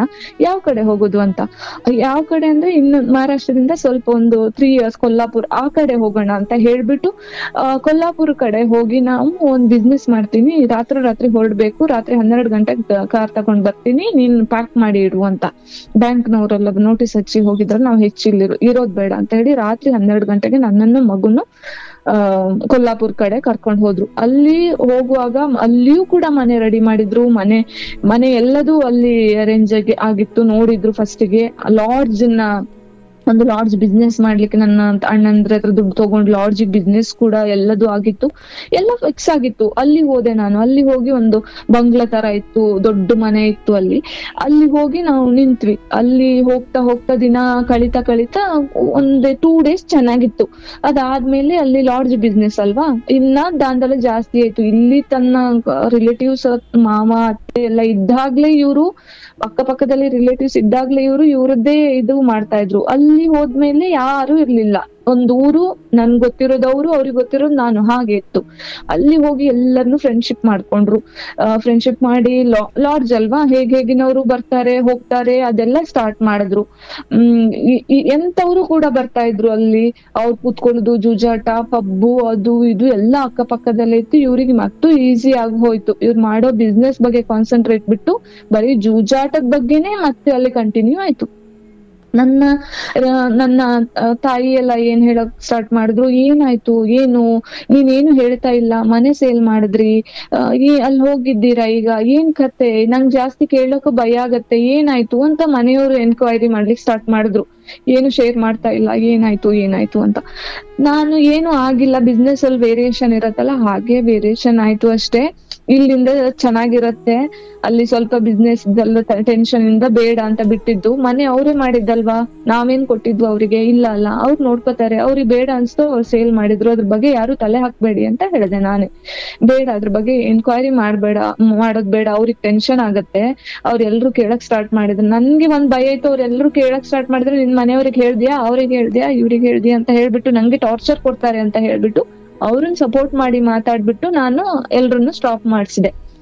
ಆಮೇಲೆ ಯಾರು ಕೂಡ ಅವ್ರ ಫ್ಯಾಮಿಲಿ ಆದ್ಮೇಲೆ ಯಾರು ಜಾಸ್ತಿ ತಲೆ ಕೆಡ್ಸ್ಕೊಳಲ್ಲ. ಅದು ಮಕ್ಕಳೆಲ್ಲ ಆದ್ಮೇಲಂತೂ ಯಾರು ಕೂಡ ಯಾರ ಫ್ಯಾಮಿಲಿಗೂ ಬರಲ್ಲ. ಇವನ್ ಅಪ್ಪ ಅಮ್ಮ ಕೂಡ ಮಾತಾಡ್ಲಿಕ್ಕೆ ಭಯ ಪಡ್ತಾರೆ. ನೀವ್ ಹೇಗಿದ್ದೀರಾ, ಬನ್ನಿ, ಊಟ ಮಾಡಿ, ತಿನ್ನಿ, ಹೋಗಿ ಅಂತ ಹೇಳ್ಬೋದು. ಬಿಟ್ರೆ ನಮ್ಮ ಫ್ಯಾಮಿಲಿ ಮ್ಯಾಟ್ರಿಗೆ ಯಾರು ಎಂಟ್ರಿ ಆಗ್ಲಿಕ್ಕೆ ಇಷ್ಟ ಪಡಲ್ಲ. ಎಲ್ಲ ಫ್ಯಾಮಿಲಿಯಲ್ಲಿ ನಾನ್ ತಿಳ್ಕೊಂಡ ಹಾಗೆ ನಮ್ಮನ್ನು ಹಾಗೆ ಇತ್ತು. ಯಾರು ಕೂಡ ಅಷ್ಟು ತಲೆ ಕೆಡ್ಸ್ಕೊಳ್ತಾ ಇರ್ಲಿಲ್ಲ. ಮತ್ತೆ ನಿಮಿಷ ಇದೆ ತಾಯಿ. ಓಕೆ ಮತ್ತೆ ಹಾಗೆ ಆಯ್ತು. ಸ್ವಲ್ಪ ದಿನ ಆದ್ಮೇಲೆ ಅಲ್ಲಿಯೂ ಕೂಡ ಆಗಿಲ್ಲ ಅಂತ ಹೇಳಿ ಅಲ್ಲಿಯೂ ಕೂಡ ಮಾಡಿ ಬಿಟ್ರು. ಅಲ್ಲಿಂದ ಇನ್ನೊಂದ್ ಜಾಗಕ್ಕೆ ಹೋಗೋಣ ಅಂತ ಹೇಳಿದ್ರು. ಅಲ್ಲಿಂದ ಮತ್ತೊಂದ್ ಜಾಗಕ್ಕೆ ಹೋದ್ವಿ. ಅಲ್ಲಿ ಹೋಗಿ ಆದ್ಮೇಲೆ ಇನ್ನೊಂದ್ ಏನು ಕಿರಾಣಿ ಸ್ಟೋರು ಆ ತರ ಬಿಸ್ನೆಸ್ ಸ್ಟಾರ್ಟ್ ಮಾಡಿದ್ರು. ಅದ್ ನನ್ನ ಹೆಸರಲ್ಲೇ ಅಗ್ರಿಮೆಂಟ್ ಮಾಡಿದ್ರು. ನಾನೇ ಆ ಬಿಸ್ನೆಸ್ ನೋಡ್ಕೊಂಡು ಹೋಗ್ತಾ ಇದ್ದೆ. ಅವ್ರು ಹೇಳಿದ್ರು, ನಾನು ಕೊಲ್ಲಾಪುರದ ಬಿಸ್ನೆಸ್ ಬಿಡಲ್ಲ, ನೀನು ಅಲ್ಲಿ ಹೋಗಿ ಬೆಲ್ಗಾಂ ಕಡೆ ಹೋಗಿ ಬೇರೆ ಬಿಸ್ನೆಸ್ ಮಾಡು, ಅದು ನಿನ್ಗೆ ಇರೋದು ಆ ಬಿಸ್ನೆಸ್. ನಾನು ಅಲ್ಲಿಗೆ ಶಿಫ್ಟ್ ಆಗ್ತೀನಿ ಇನ್ನೊಂದ್ ವರ್ಷದಲ್ಲಿ, ನೀನು ಅಲ್ಲಿ ಬಿಸ್ನೆಸ್ ನೋಡ್ಕೊಂಡು ಹೋಗು, ನಾನು ಇಲ್ಲಿನ ಬಿಸ್ನೆಸ್ ನೋಡ್ಕೊಂಡು ಹೋಗ್ತೀನಿ. ನನ್ಗೆ ಶಾಕ್ ಆಯ್ತು. ಅಗ್ರಿಮೆಂಟ್ ಎಲ್ಲ ಆದ್ಮೇಲೆ ಇವ್ರು ಹಿಂಗ್ ಹೇಳ್ತಾ ಇದ್ದಾರಲ್ಲ, ಬೆಲ್ಗಾಮಿನ ಬಿಸ್ನೆಸ್ ನಾನು ಹೇಗೆ ಒಬ್ಳೆ ಮಾಡ್ಕೊಂಡು ಹೋಗ್ಲಿ? ಮಗುನ್ ಸ್ಕೂಲಿಗೆ ಹಾಕೋಬೇಕು, ಮಗುನ್ ನೋಡ್ಕೋಬೇಕು, ಮನೇನ್ ಮೇಂಟೈನ್ ಮಾಡ್ಬೇಕು, ಹೇಗೆ? ನೀವ್ ಇಲ್ಲ ಅಂದ್ರೆ ನನ್ಗೊಬ್ಳಿಗೆ ಆಗಲ್ಲ ಅಂತ ಹೇಳ್ದೆ. ಇಲ್ಲ ಅವ್ರಿಗೆ ಒಂದೇ ಇಂಟೆನ್ಷನ್ ಇತ್ತು, ನನ್ನನ್ನ ಬೆಳಗಾಂ ಕಡೆ ಕಳಿಸ್ಬಿಟ್ಟು ಇವ್ರು ಇಲ್ಲೇ ಕೊಲ್ಲಾಪುರ ಕಡೆನೆ ಫಿಕ್ಸ್ ಆಗೋದು ಅಂತ ಇತ್ತು. ಅವ್ರು ಹಾಗೆ ನನ್ನ ಯೋಚನೆ ಏನಿತ್ತು, ಅವ್ರು ಹೇಳಿದ್ರು ಸ್ವಲ್ಪ ಲೋನ್ ಎಲ್ಲ ಮಾಡ್ಬೇಕಾದ್ರೆ. ನಾನು ಯೋಚನೆ ಮಾಡಿದೆ, ಆಯ್ತು ಚಿನ್ನ ಇನ್ನೇನಿದೆ, ಸ್ವಲ್ಪ ಚಿನ್ನ ಇದೆ, ಅದನ್ನ ನಾವು ಬ್ಯಾಂಕಲ್ಲಿ ಇಟ್ಬಿಟ್ಟು ಶಾಪ್ ಮಾಡೋಣ ಅಂತ. ನಾನು 6.5 ಲಕ್ಷ ಚಿನ್ನ ಇಟ್ಬಿಟ್ಟು ಕಿರಾಣಿ ಸ್ಟೋರ್ ಮಾಡಿ ಆದ್ಮೇಲೆ ಅದರಲ್ಲಿ 2 ಲಕ್ಷ ನಂಗೆ ಕೊಡು, ನಾನು ಅಲ್ಲಿಂದೆಲ್ಲ ಸಾಲ ತೀರ್ಸ್ಕೊಳ್ತೀನಿ ಕೊಲ್ಲಾಪುರ ಕಡೆಯಿಂದ, ಮತ್ತೆ ಶಿಫ್ಟ್ ಹಾಕ್ಬಿಡ್ತೀನಿ, ನೀನು ಒಟ್ಟಿಗೆ ಬಿಸ್ನೆಸ್ ಮಾಡೋಣ ಅಂತ ಹೇಳಿದ್ರು. ಆಯ್ತು ಅಂತ ಹೇಳಿ ನಾನು ನಂಬಿಟ್ಟು ಅಲ್ಲಿನ ಸಾಲ ಎಲ್ಲ ತೀರತ್ತೆ, ಇವ್ರು ನನ್ ಜೊತೆನೆ ಬಂದಿರ್ತಾರೆ, ಇಲ್ಲಿ ಯಾರು ರಗ್ಲೆ ಕೂಡ ಇರಲ್ಲ, ಚೆನ್ನಾಗಿರ್ಬೋದು ಅಂತ ಪ್ರತಿ ಸರಿನೂ ಅದೇ ಯೋಚನೆ ಮಾಡ್ದೆ. ಆ 2 ಲಕ್ಷನೂ ಕಳ್ಕೊಂಡ್ರು. ಆ ಬಿಸ್ನೆಸ್ ಚೆನ್ನಾಗ್ ನೋಡಿಲ್ಲ. ನಾನ್ ಮಾಡ್ತಿರೋ ಬಿಸ್ನೆಸ್ಗೂ ನನ್ ಬಿಸ್ನೆಸ್ ಸ್ವಲ್ಪ ಚೆನ್ನಾಗ್ ಹೋಗ್ತಾ ಇತ್ತು. ಅಲ್ಲಿ ಚೆನ್ನಾಗ್ ಹೋಗ್ತಾ ಇರುವಾಗ್ಲೇ ಸ್ಟಾರ್ಟ್ ಮಾಡಿದ್ರು, ನೀನ್ ಚೆನ್ನಾಗ್ ಬಿಸ್ನೆಸ್ ಮಾಡ್ತಾ ಇದೀಯಾ, ನನ್ನನ್ನ ಚೀಪ್ ಆಗಿ ನೋಡ್ತಾ ಇದ್ದಾರೆ, ನನ್ನನ್ನ ಬೆಲೆ ಕೊಡ್ತಾ ಇಲ್ಲ, ನೀನ್ ನೀನೇನು ದೊಡ್ಡ ಹೆಸರು ಮಾಡ್ಬೇಕಂತ ಅನ್ಕೊಂಡಿದ್ಯಾ, ಹಾಗೆ ಹೀಗೆ ಅಂತ ಹೇಳುವವರು. ಮತ್ತೆ ರಾತ್ರಿ ಕಾಲ್ ಮಾಡ್ಬಿಟ್ಟು ನಾನ್ ಪಬ್ಬಲ್ಲಿ ಇದ್ದೀನಿ, 5,000 ಹಾಕು, 10,000 ಹಾಕು, ಹಾಕಿಲ್ಲ ಅಂದ್ರೆ ಈಗ್ಲೇ ಹೊರಟು ಬರ್ತೀನಿ. ನಾನಿರೋ ಜಾಗಕ್ಕೂ ಅವ್ರಿರೋ ಜಾಗಕ್ಕೂ 3 ಗಂಟೆ ಡಿಸ್ಟೆನ್ಸ್ ಇತ್ತು. ಹಾಗೆ ಅವರು ರಾತ್ರಿ ನಾನು ಎಲ್ಲೋ ಕಾಲ್ ಪಿಕ್ ಮಾಡಿಲ್ಲ ಅಂತ ಹೇಳಿದ್ರೆ ರಾತ್ರಿ ಕುಡ್ದು ಬಂದು ಡೋರ್ ನಾಕ್ ಮಾಡ್ಬಿಟ್ಟು ಬಂದು ಗಲಾಟೆ ಮಾಡುವವರು. ರಾತ್ರಿ ಮಲ್ಗಕ್ ಬಿಡ್ತಾ ಇರ್ಲಿಲ್ಲ, ನಿನ್ ಮನೆಯಿಂದ ಹೊರಗು ಹೋಗು ಅಂತ ಹೇಳೋದು. ಇದನ್ನೇ ಟಾರ್ಚರ್ ಮಾಡಿದ್ರು ಈಗ 1 ವರ್ಷದ ಹಿಂದೆಯಿಂದ. ನಾನು ಅದನ್ನ ನೋಡ್ದೆ ಎಷ್ಟು ಟೈಮ್ ಅಂತ ನೋಡ್ಲಿ, ಎವ್ರಿ ಡೇ ಅದಾಗ್ತಿತ್ತು. ನನ್ ಮಗ ಈಗ ದೊಡ್ಡವನಾಗಿದ್ದಾನೆ. ದೊಡ್ಡವನು ಅಂತ ಹೇಳಿದ್ರೆ ನನ್ ಮಗನಿಗೆ ಈಗ 6 ವರ್ಷ ನಡೀತಾ ಇದೆ, ಫಸ್ಟ್ ಸ್ಟ್ಯಾಂಡರ್ಡ್ ಅಲ್ಲಿ ಇದ್ದಾನೆ. ಅವನು ನೋಡ್ಬಿಟ್ಟು ಅಳವನು ಮಾಡು. ನಾನು ಒಂದಿನ ಅಂಗಡಿಯಲ್ಲಿ ಇದ್ದೆ, ಶಾಪ್ ಅಲ್ಲಿ ಕುತ್ಕೊಂಡಿದ್ದೆ, ಒಂದಿಬ್ರು ಹುಡುಗಿರನ್ನ ಇಟ್ಕೊಂಡು ನಾನು ಶಾಪ್ ನಡೆಸ್ತಾ ಇದ್ದೆ. ನಾನು ಅಷ್ಟು ನೀಟಾಗಿ ಆ ಶಾಪ್ ಹೋಗ್ತಾ ಇತ್ತು, ಮನೆ ಮೇಂಟೈನ್ ಆಗ್ತಿತ್ತು. ಅವನ ಹತ್ರ ಯಾವುದೇ ಜವಾಬ್ದಾರಿ ಅವನು ವಹಿಸ್ಕೊಳ್ತಾ ಇರ್ಲಿಲ್ಲ, ಯಾವ ದುಡ್ಡು ಅವನ ಹತ್ರ ಕೇಳ್ತಾ ಇರ್ಲಿಲ್ಲ, ಏನು ಕೂಡ ಅವನಿಗೆ ಹೇಳ್ತಾ ಇರ್ಲಿಲ್ಲ, ಏನು ಸ್ಟ್ರೆಸ್ ಕೂಡ ಅವನಿಗೆ ಹಾಕ್ತಾ ಇರ್ಲಿಲ್ಲ. ನಮ್ಗೆ ಆರೋಗ್ಯ ಸಮಸ್ಯೆ ಇರ್ಲಿಲ್ಲ, ಏನು ಸಮಸ್ಯೆ ಇಲ್ಲ. ನಾನು ಮಗು ಅಷ್ಟು ಚೆನ್ನಾಗಿತ್ತು, ಯಾವ ಹೆಲ್ತ್ ಪ್ರಾಬ್ಲಮ್ ಇರ್ಲಿಲ್ಲ, ಯಾವ್ದು ರೆಸ್ಪಾನ್ಸಿಬಿಲಿಟಿ ಅವನಿಗೆ ಕೊಟ್ಟೇ ಇಲ್ಲ ನಾವು. ಅವ್ನ ಪಾಡಿಗೆ ಅವನು ಚೆನ್ನಾಗಿರು ಅಷ್ಟೇ, ನಮ್ ಜೊತೆ ಖುಷಿಯಿಂದ ಇರು ಇಷ್ಟೇ ಎಕ್ಸ್ಪೆಕ್ಟ್ ಮಾಡ್ತಾ ಇರ್ಲಿಲ್ಲ. ಇಲ್ಲ, ಅವನಿಗೆ ಬೇಕು ಫ್ರೆಂಡ್ಸ್ ಕರ್ಕೊಂಡ್ ಬರುವನು, ಅವ್ರ ಫ್ರೆಂಡ್ಸ್ ಎಲ್ಲ ಕುಡಿಯೋದು ತಿನ್ನೋದು, ಮನೆಯಲ್ಲಿ ನಾನು ಶಾಪಿಗೆ ಹೋಗುವಾಗ ಕುಡ್ದು ತಿಂದು ಮಲ್ಗೋದು, ರಾತ್ರಿ ಹೋಗುವಾಗ ಹೇಗೋ ಇರ್ತಾ ಇದ್ರು, ಕುಡಿಯೋದು, ಸ್ಮೋಕ್ ಮಾಡೋದು, ಅಕ್ಕಪಕ್ಕದವ್ರನ್ನ ನೋಡೋದು. ಇದೆಲ್ಲ ನನ್ಗೆ ಸಾಧ್ಯ ಆಗ್ತಾ ಇರ್ಲಿಲ್ಲ. ನಾನು ಹೇಳ್ಬಿಟ್ಟೆ, ಆಯ್ತು ನಾನ್ ಬಿಟ್ಬಿಡ್ತೀನಿ, ನಂಗೆ ಆಗಲ್ಲ, ನಂಗೆ ಈ ತರ ಹಿಂಸೆ ಸಹಿಸ್ಕೊಂಡು ನಂಗೆ ಇರ್ಲಿಕ್ಕೆ ಸಾಧ್ಯನೇ ಇಲ್ಲ. ನನ್ ಮಗು ದೊಡ್ಡವನಾಗ್ತಿದ್ದಾನೆ, ಅವ್ನ್ ದಿನ ಪ್ರತಿ ನಿಮ್ಮನ್ ನೋಡ್ಬಿಟ್ರೆ ಅವ್ನ್ ಮೈಂಡ್ ಡೈವರ್ಟ್ ಆಗತ್ತೆ, ನನ್ಗೆ ಅವ್ನ್ ಭವಿಷ್ಯ ಮುಖ್ಯ, ನನ್ ಲೈಫ್ ಹಾಳಾಗೋಯ್ತು, ಹೋಗ್ಲಿ ಅಂತ ರಿಕ್ವೆಸ್ಟ್ ಮಾಡ್ಕೊಂಡೆ. ಏನ್ ಹೇಳಿದ್ರು ಕೇಳಲಿಲ್ಲ, ಕೆಟ್ಟ ಮಾತ್ ಸ್ಟಾರ್ಟ್ ಮಾಡಿದ್ರು. ಯಾರ ಸಿಕ್ಕಿದಾರ ಹಾಗ ಹೀಗ ಅಂತ. ನಾನು ಯಾವತ್ತು ನನ್ನ ಲೈಫ್ ಅಲ್ಲಿ ನಾನು ಅಂತಲ್ಲ, ನನ್ ಇಡೀ ಫ್ಯಾಮಿಲಿಯಲ್ಲಿ ಯಾರು ಕೂಡ ಒಂದು ಇಷ್ಟು ಸಣ್ಣ ಮಾರ್ಕ್ ಕೂಡ ಮಾಡ್ಕೊಂಡಿಲ್ಲ. ಕಾಲೇಜ್ ಹೋಗೋ ವಿಷಯದಲ್ಲಿಯೂ ಕೂಡ ಎಲ್ಲಿಯೂ ಕೂಡ ಈ ಹುಡ್ಗಿ ಹಾಗೆ ಅಂತ ಒಂದು ಮಾತು ಬಂದಿರ್ಲಿಲ್ಲ. ಬಟ್ ನನ್ಗೆ ಏನ್ ತಾಳಿ ಕಟ್ಟಿದವನೇ ನನ್ಗೆ ಹೇಳ್ತಾ ಇದ್ದಾನೆ, ಇಲ್ಲ ಏನು ರೀಸನ್ ಸಿಕ್ದಿದ್ದಕ್ಕೆ ಏನೇನೋ ಮಾತು ಯೂಸ್ ಮಾಡುವಾಗ, ಅವ್ನು ಹೊಡೆದ್ರೆ ನಾನು ಹೊಡ್ಸ್ಕೋತೀನಿ, ನನ್ ಹಣೆ ಬರ ಅನ್ಕೋತೀನಿ, ನನ್ ಏನೋ ಅನ್ಕೋಬಹುದು ಹೆಣ್ಮಕ್ಳು. ಬಟ್ ಏನೇನೋ ಕೆಟ್ಟ ಶಬ್ದ ಮಾತಾಡಿದಾಗ ಅದನ್ನ ಸಹಿಸೋಕ್ ಆಗ್ಲಿಲ್ಲ, ನಂಗೆ ಆಗಲ್ಲ, ನಾನ್ ಆಗದೇ ಇಲ್ಲ, ನಾನು ಹೊರಟೋಗ್ತೀನಿ ಅಂತ ಹೇಳ್ದೆ. ಇಲ್ಲ ಅಂತ ಹೇಳಿ ಸಮಾಧಾನ ಮಾಡ್ದ. ನನ್ ಮನೆಯವ್ರಿಗೆ ಲಾಸ್ಟ್ ಕಾಲ್ ಮಾಡ್ಬಿಟ್ಟೆ ಎಲ್ರಿಗೂ, ಅವ್ರ ಮನೆಯವರಿಗೆ, ನನ್ ಮನೆಯವ್ರಿಗೆ, ಎಲ್ರಿಗೂ ಕಾಲ್ ಮಾಡ್ದೆ. ನಾನು 8 ವರ್ಷದಿಂದ ತುಂಬಾ ಕಷ್ಟಪಡ್ತಿದ್ದೆ, ಇವಾಗ ನಂಗೆ ಸಹಿಸ್ಲಿಕ್ಕೆ ಆಗಲ್ಲ, ನಂಗೆ ತುಂಬಾ ಕಂಡೀಷನ್ ನಂದು ತುಂಬಾ ಕ್ರಿಟಿಕಲ್ ಇದೆ, ನಂಗೆ ಆಗಲ್ಲ, ನಾನ್ ಬಿಟ್ಟು ಬರ್ತೀನಿ ಅಂತ. ಅವ್ರಿಗೆ ಎಲ್ರಿಗೂ ಶಾಕು. ಇಷ್ಟು ದಿನ ಹೇಗ್ ಸಹಿಸ್ಕೊಂಡೆ, ಇಷ್ಟು ದಿನ ಹೇಗಿದ್ದೆ, ಇಷ್ಟು ದಿನ ಹೇಗಿರಕಾಯ್ತು, ಎಲ್ಲ ಕ್ವೆಶನ್ ಬಂತು. ನನ್ಗೆ ಅವಾಗ ಶಾಕ್ ಆಯ್ತು, ನಾನ್ ಮಾಡಿದಿದೆ ತಪ್ಪಲ್ಲ, ಇಷ್ಟೆಲ್ಲ ಕಷ್ಟ ತಿಂದು ನಾನು ಯಾಕೆ ಹೇಳ್ಕೊಂಡಿಲ್ಲ. 8 ವರ್ಷದ ಮೇಲೆ ಹೇಳಿದಾಗ ನನ್ ತಂದೆ ತಾಯಿ ಅದ್ನ ಒಪ್ಲಿಕ್ ರೆಡಿ ಇರ್ಲಿಲ್ಲ. ಯಾಕೆ ಇಷ್ಟ ದಿನ ಮುಚ್ಚಿಟ್ಟೆ ನೀನು, ಹೇಗ್ ಸಹಿಸ್ಕೊಂಡೆ ನೀನು, ಹೇಗ್ ನಂಬ್ಸುದ್ ನಾನು, ನನ್ನ ಹತ್ರ ಏನ್ ಪ್ರೂಫ್ ಇದೆ? ನನ್ಗೆ ಆ ಮನುಷ್ಯ ಹೇಳಿದ್ದಷ್ಟೇ, ನೀನೀಗ ಹೇಳ್ ನೋಡು, ನಿಂಗೆ ಏನ್ ಪ್ರೂಫ್ ಇಟ್ಕೊಂಡಿದ್ಯಾ ನೀನು, ನಿನ್ನ ಹತ್ರ ಏನಿದೆ ಹೇಳ್ಲಿಕ್ಕೆ ಅಂತ ಕ್ವಶನೇ ಬಂತು. ನನ್ಗೆ ಒಂದು ಮಂಡ ಧೈರ್ಯ ಉಂಟು, ಇಲ್ಲ ನನ್ನ ನಂಬ್ತಾರೆ ಎಲ್ರು ಅಂತ. ಆಮೇಲೆ ನಾನು ಅದನ್ನೆಲ್ಲ ಇದ್ ಮಾಡ್ಕೊಂಡು ನನ್ ಮನೆಗ್ ಬಂದೆ, ನನ್ ತಾಯಿ ಮನೆಗ್ ಬಂದು ನನ್ ತಾಯಿಯವರಿಗೆ ಸ್ವಲ್ಪ ಡೌಟ್ ಇತ್ತು, ಹೀಗೆಲ್ಲ ಆಗ್ತಾ ಇತ್ತು ಅವಳ ಲೈಫ್ ಅಲ್ಲಿ ಅಂತ.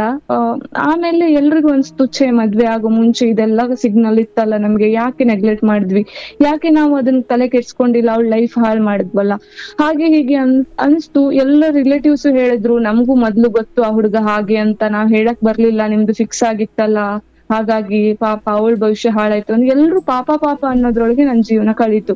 ಅದಾದ್ಮೇಲೆ 6 ಮಂತ್ ಅಲ್ಲಿ ನಾನು ಹೇಳಿದೆ, ನಾನ್ ಬ್ಯಾಂಗ್ಳೂರಿಗೆ ಹೋಗ್ತೀನಿ, ನಾನ್ ಜಾಬ್ ಮಾಡ್ತೀನಿ, ನನ್ ಕಾಲ್ ಮೇಲೆ ನಾನು ನಿಲ್ತೀನಿ ಅಂತ. ಇವಾಗ ನನ್ ಮಗನ ನಾನೊಂದ್ ಒಳ್ಳೆ ಸ್ಕೂಲಿಗೆ ಸೇರ್ಸಿದೀನಿ, ನಾನು ಒಳ್ಳೆ ಕಂಪನಿಯಲ್ಲಿ ವರ್ಕ್ ಮಾಡ್ತಾ ಇದ್ದೀನಿ. ಆ ಮನುಷ್ಯನ ಬಗ್ಗೆ ನಾನು ಯೋಚನೆನೂ ಮಾಡ್ತಾ ಇಲ್ಲ ಈಗ, ಯಾಕಂದ್ರೆ ಆ ಮನುಷ್ಯ 1 ವರ್ಷ ಆಗಿದೆ, ನನ್ ಮಗನ್ ಬಗ್ಗೆ ಯಾವ್ದೇ ಕಾರಣಕ್ಕೂ ಕಾಲ್ ಮಾಡಿಲ್ಲ, ಯಾವ ಕಾಂಟ್ಯಾಕ್ಟ್ ಮಾಡ್ಲಿಕ್ಕೂ ಟ್ರೈ ಮಾಡಿಲ್ಲ. ಸಂಬಂಧ ಅದು ಇದು ಅಂತ ಬೇರೆಯವ್ರ ಜೊತೆ ಸಂಬಂಧ ಅಂತ ಸುದ್ದಿ ಕೂಡ ಬಂತು. ನಾನು ಅದ್ರ ಬಗ್ಗೆ ಯಾವ್ದ್ರ ಬಗ್ಗೆನೂ ಟೆನ್ಷನ್ ಮಾಡ್ಕೊಂಡಿಲ್ಲ.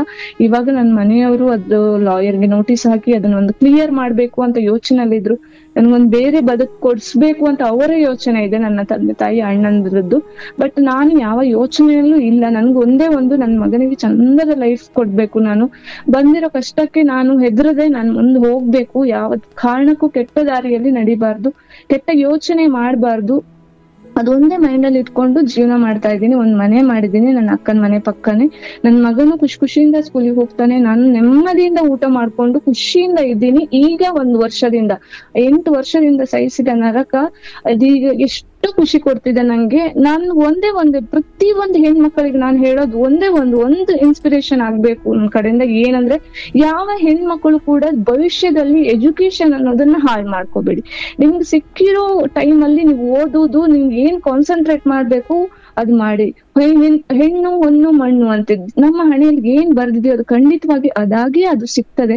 ಖಂಡಿತವಾಗಿ ಓದೋ ಕಡೆ ಕಾನ್ಸಂಟ್ರೇಟ್ ಮಾಡಿ. ಓದೋ ವಯಸ್ಸಿನಲ್ಲಿ ಲವ್ ಅದು ಇದು ಅಂತ ಪ್ರೀತಿ ಪ್ರೇಮ ಅಂತ ಹಾಳು ಮಾಡ್ಕೊಂಡು ಹೋಗ್ಬೇಡಿ. ಯಾಕಂದ್ರೆ ನನ್ನ ಜೀವನದಲ್ಲಿ ಇಂಥ ಕೆಟ್ಟ ಇನ್ಸಿಡೆಂಟ್ ಆದ್ರೂ ಕೂಡ ದೇವರು ನನ್ಗೆ ಇಂಥ ಕೆಟ್ಟದ ಸ್ಥಿತಿ ತಂದ್ರೂ ಕೂಡ ಕೈ ಬಿಡ್ಲಿಲ್ಲ ಅನ್ನೋಕೆ ಒಂದೇ ಒಂದು ರೀಸನ್ ಅಂತ ಹೇಳಿದ್ರೆ ನನ್ನ ಎಜುಕೇಶನ್ ಇರೋ ಒಂದೇ ಒಂದ್ ಕಾರಣಕ್ಕೆ ನಾನು ಚಂದದ ಲೈಫ್ ಅಲ್ಲಿ ಇದ್ದೀನಿ, ಖುಷಿಯಿಂದ ಇದ್ದೀನಿ. ನೋಡುವವರಿಗೆ ಆ ಗಂಡನ್ ಬಿಟ್ಟಿದ್ದಾಳೆ ಹಾಗೆ ಮಾತು ಬರ್ಬೋದು, ಬಟ್ ನನ್ಗೆ ನನ್ನ ಜೀವನ ಒಬ್ಬ ಮನುಷ್ಯನಿಗೆ ಒಂದೇ ಸತಿ ಒಂದ್ ಜೀವನ ಅಂತ ಇರೋದು, ಅದ್ರಲ್ಲಿ ಖುಷಿಯಿಂದ ಇದ್ದು ಹೋಗ್ಬೇಕು. ಅವನು ಇನ್ನೊಬ್ರಿಗೆ ಒಳ್ಳೇದ್ ಮಾಡ್ಲಿಕ್ಕೆ ಆಗ್ಲಿಲ್ಲ ಅಂದ್ರೂ ಕೆಟ್ಟದಂತೂ ನಾವು ಮಾಡ್ಬಾರ್ದು. ನಾನು ಇವಾಗ್ಲೂ ಯೋಚನೆ ಮಾಡ್ತೇನೆ, ನಾನು ದುಡಿತಿರೋ ದುಡ್ಡು ನನ್ಗೆ ಬೇಕು, ನನ್ ಮಗನಿಗೆ ಬೇಕು. ಅದ್ರಲ್ಲೂ ಕೂಡ ನಾನು ಏಜ್ ಆದವ್ರಿಗಾಗ್ಲಿ ಅಥವಾ ದೇವಸ್ಥಾನಕ್ಕೆ ಹೋಗುವಾಗ ಹೊರಗಡೆ ಕೂತವ್ರಿಗೆ ಮಾತ್ರ ದುಡ್ಡು ಕೊಟ್ಟು ಹೋಗ್ತೀನಿ, ದೇವ್ರಿಗೆ ದುಡ್ಡು ಹಾಕಲ್ಲ.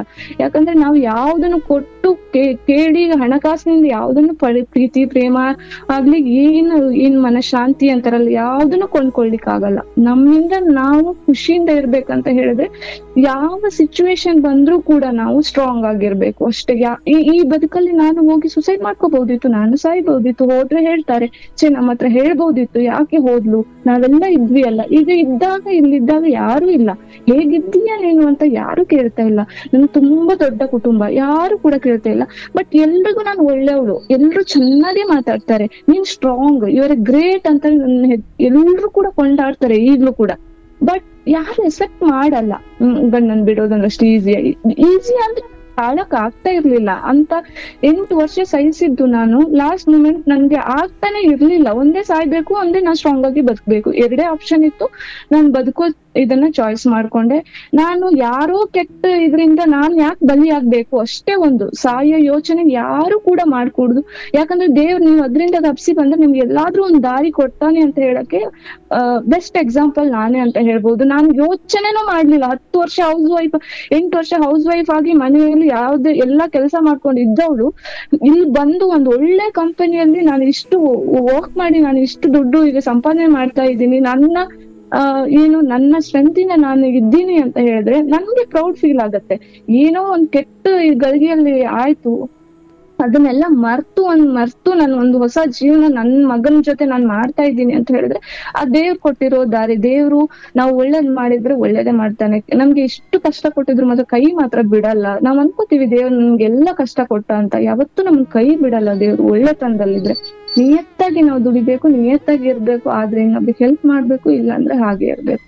ಕೆಟ್ಟಗಳಿಗೆ ಏನು ಆ ದಿನದಲ್ಲಿ ಮರ್ತು ಬಿಡ್ಬೇಕು, ಮತ್ತೆ ಅದ್ರ ಬಗ್ಗೆ ಯೋಚನೆ ಮಾಡ್ಬಾರ್ದು ಅಂತ ನನ್ನ ಥಿಂಕಿಂಗ್. ನನ್ಗೆ ಒಂದೇ ಒಂದು, ಈಗ ಮನೆಯವರು ಹೇಳ್ತಾ ಇದ್ರೆ ನಿನ್ಗೊಂದು ಹೊಸ ಜೀವನ ಕೊಡ್ಬೇಕು, ನಿನ್ ಹೀಗೆ ಬಿಡಕ್ ಆಗಲ್ಲ, ನಿನ್ಗಿನ್ನು 32 ಏಜ್ ಆಗಿದೆ ಅಷ್ಟೇ, ಬೇರೆ ಜೀವನ. ನಾನು ಅದ್ರ ಬಗ್ಗೆ ಯೋಚನೆ ಮಾಡ್ತಾ ಇಲ್ಲ. ಅವ್ನು ಕೊಡೋಕೆ ಹೀಗಿನ್ ಕೊಟ್ಟಿದ್ದಾನೆ, ಅವನ ಮೇಲೆ ಭಾರ ಹಾಕಿ ಬಿಟ್ಟಿದ್ದೀನಿ. ಬಟ್ ನಿಮ್ಮಿಂದ 1-2 ವರ್ಡ್ಸ್ ನಂಗೆ ಬೇಕು ಅಂತ ಎಕ್ಸ್ಪೆಕ್ಟ್ ಮಾಡ್ತೀನಿ.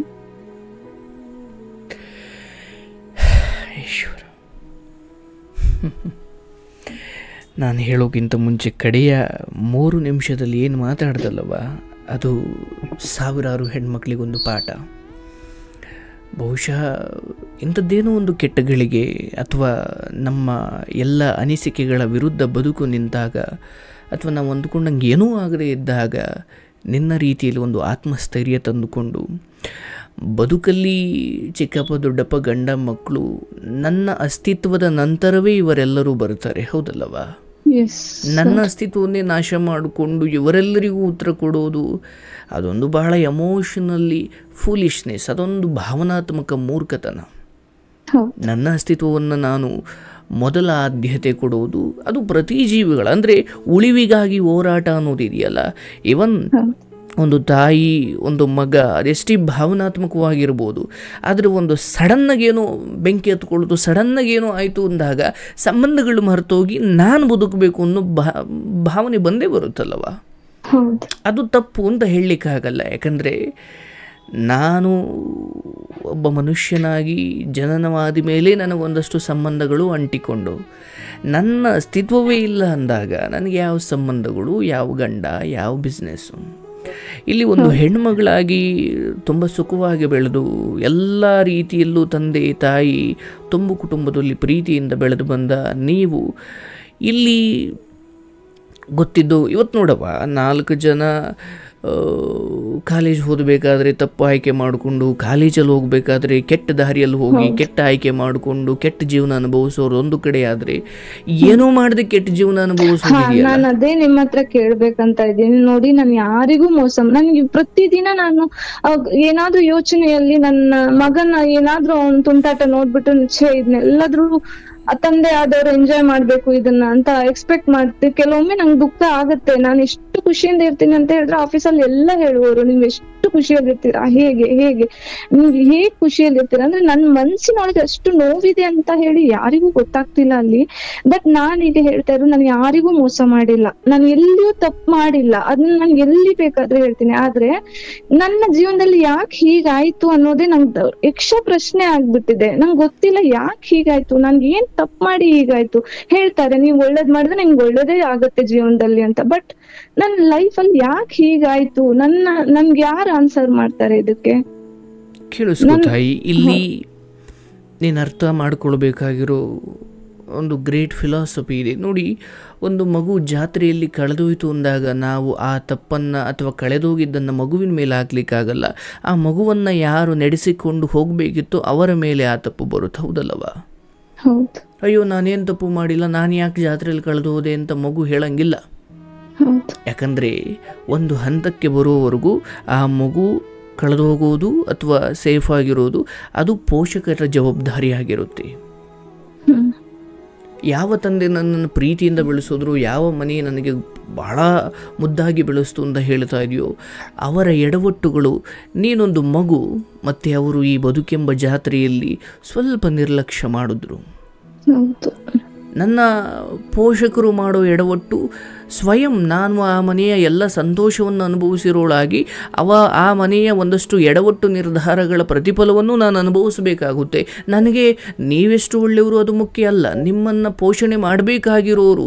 ಅರ್ಥಾತ್ ಒಬ್ಬ ದೇಶದ ಪ್ರಧಾನಿ ತೆಗೆದುಕೊಳ್ಳುವ ನಿರ್ಧಾರ ಒಳ್ಳೆಯದೋ ಕೆಟ್ಟದ್ದೋ ಆ ಎರಡರ ಪರಿಣಾಮವನ್ನು ದೇಶದ ಪ್ರಜೆಗಳು ಅನುಭವಿಸಬೇಕಾಗುತ್ತೆ.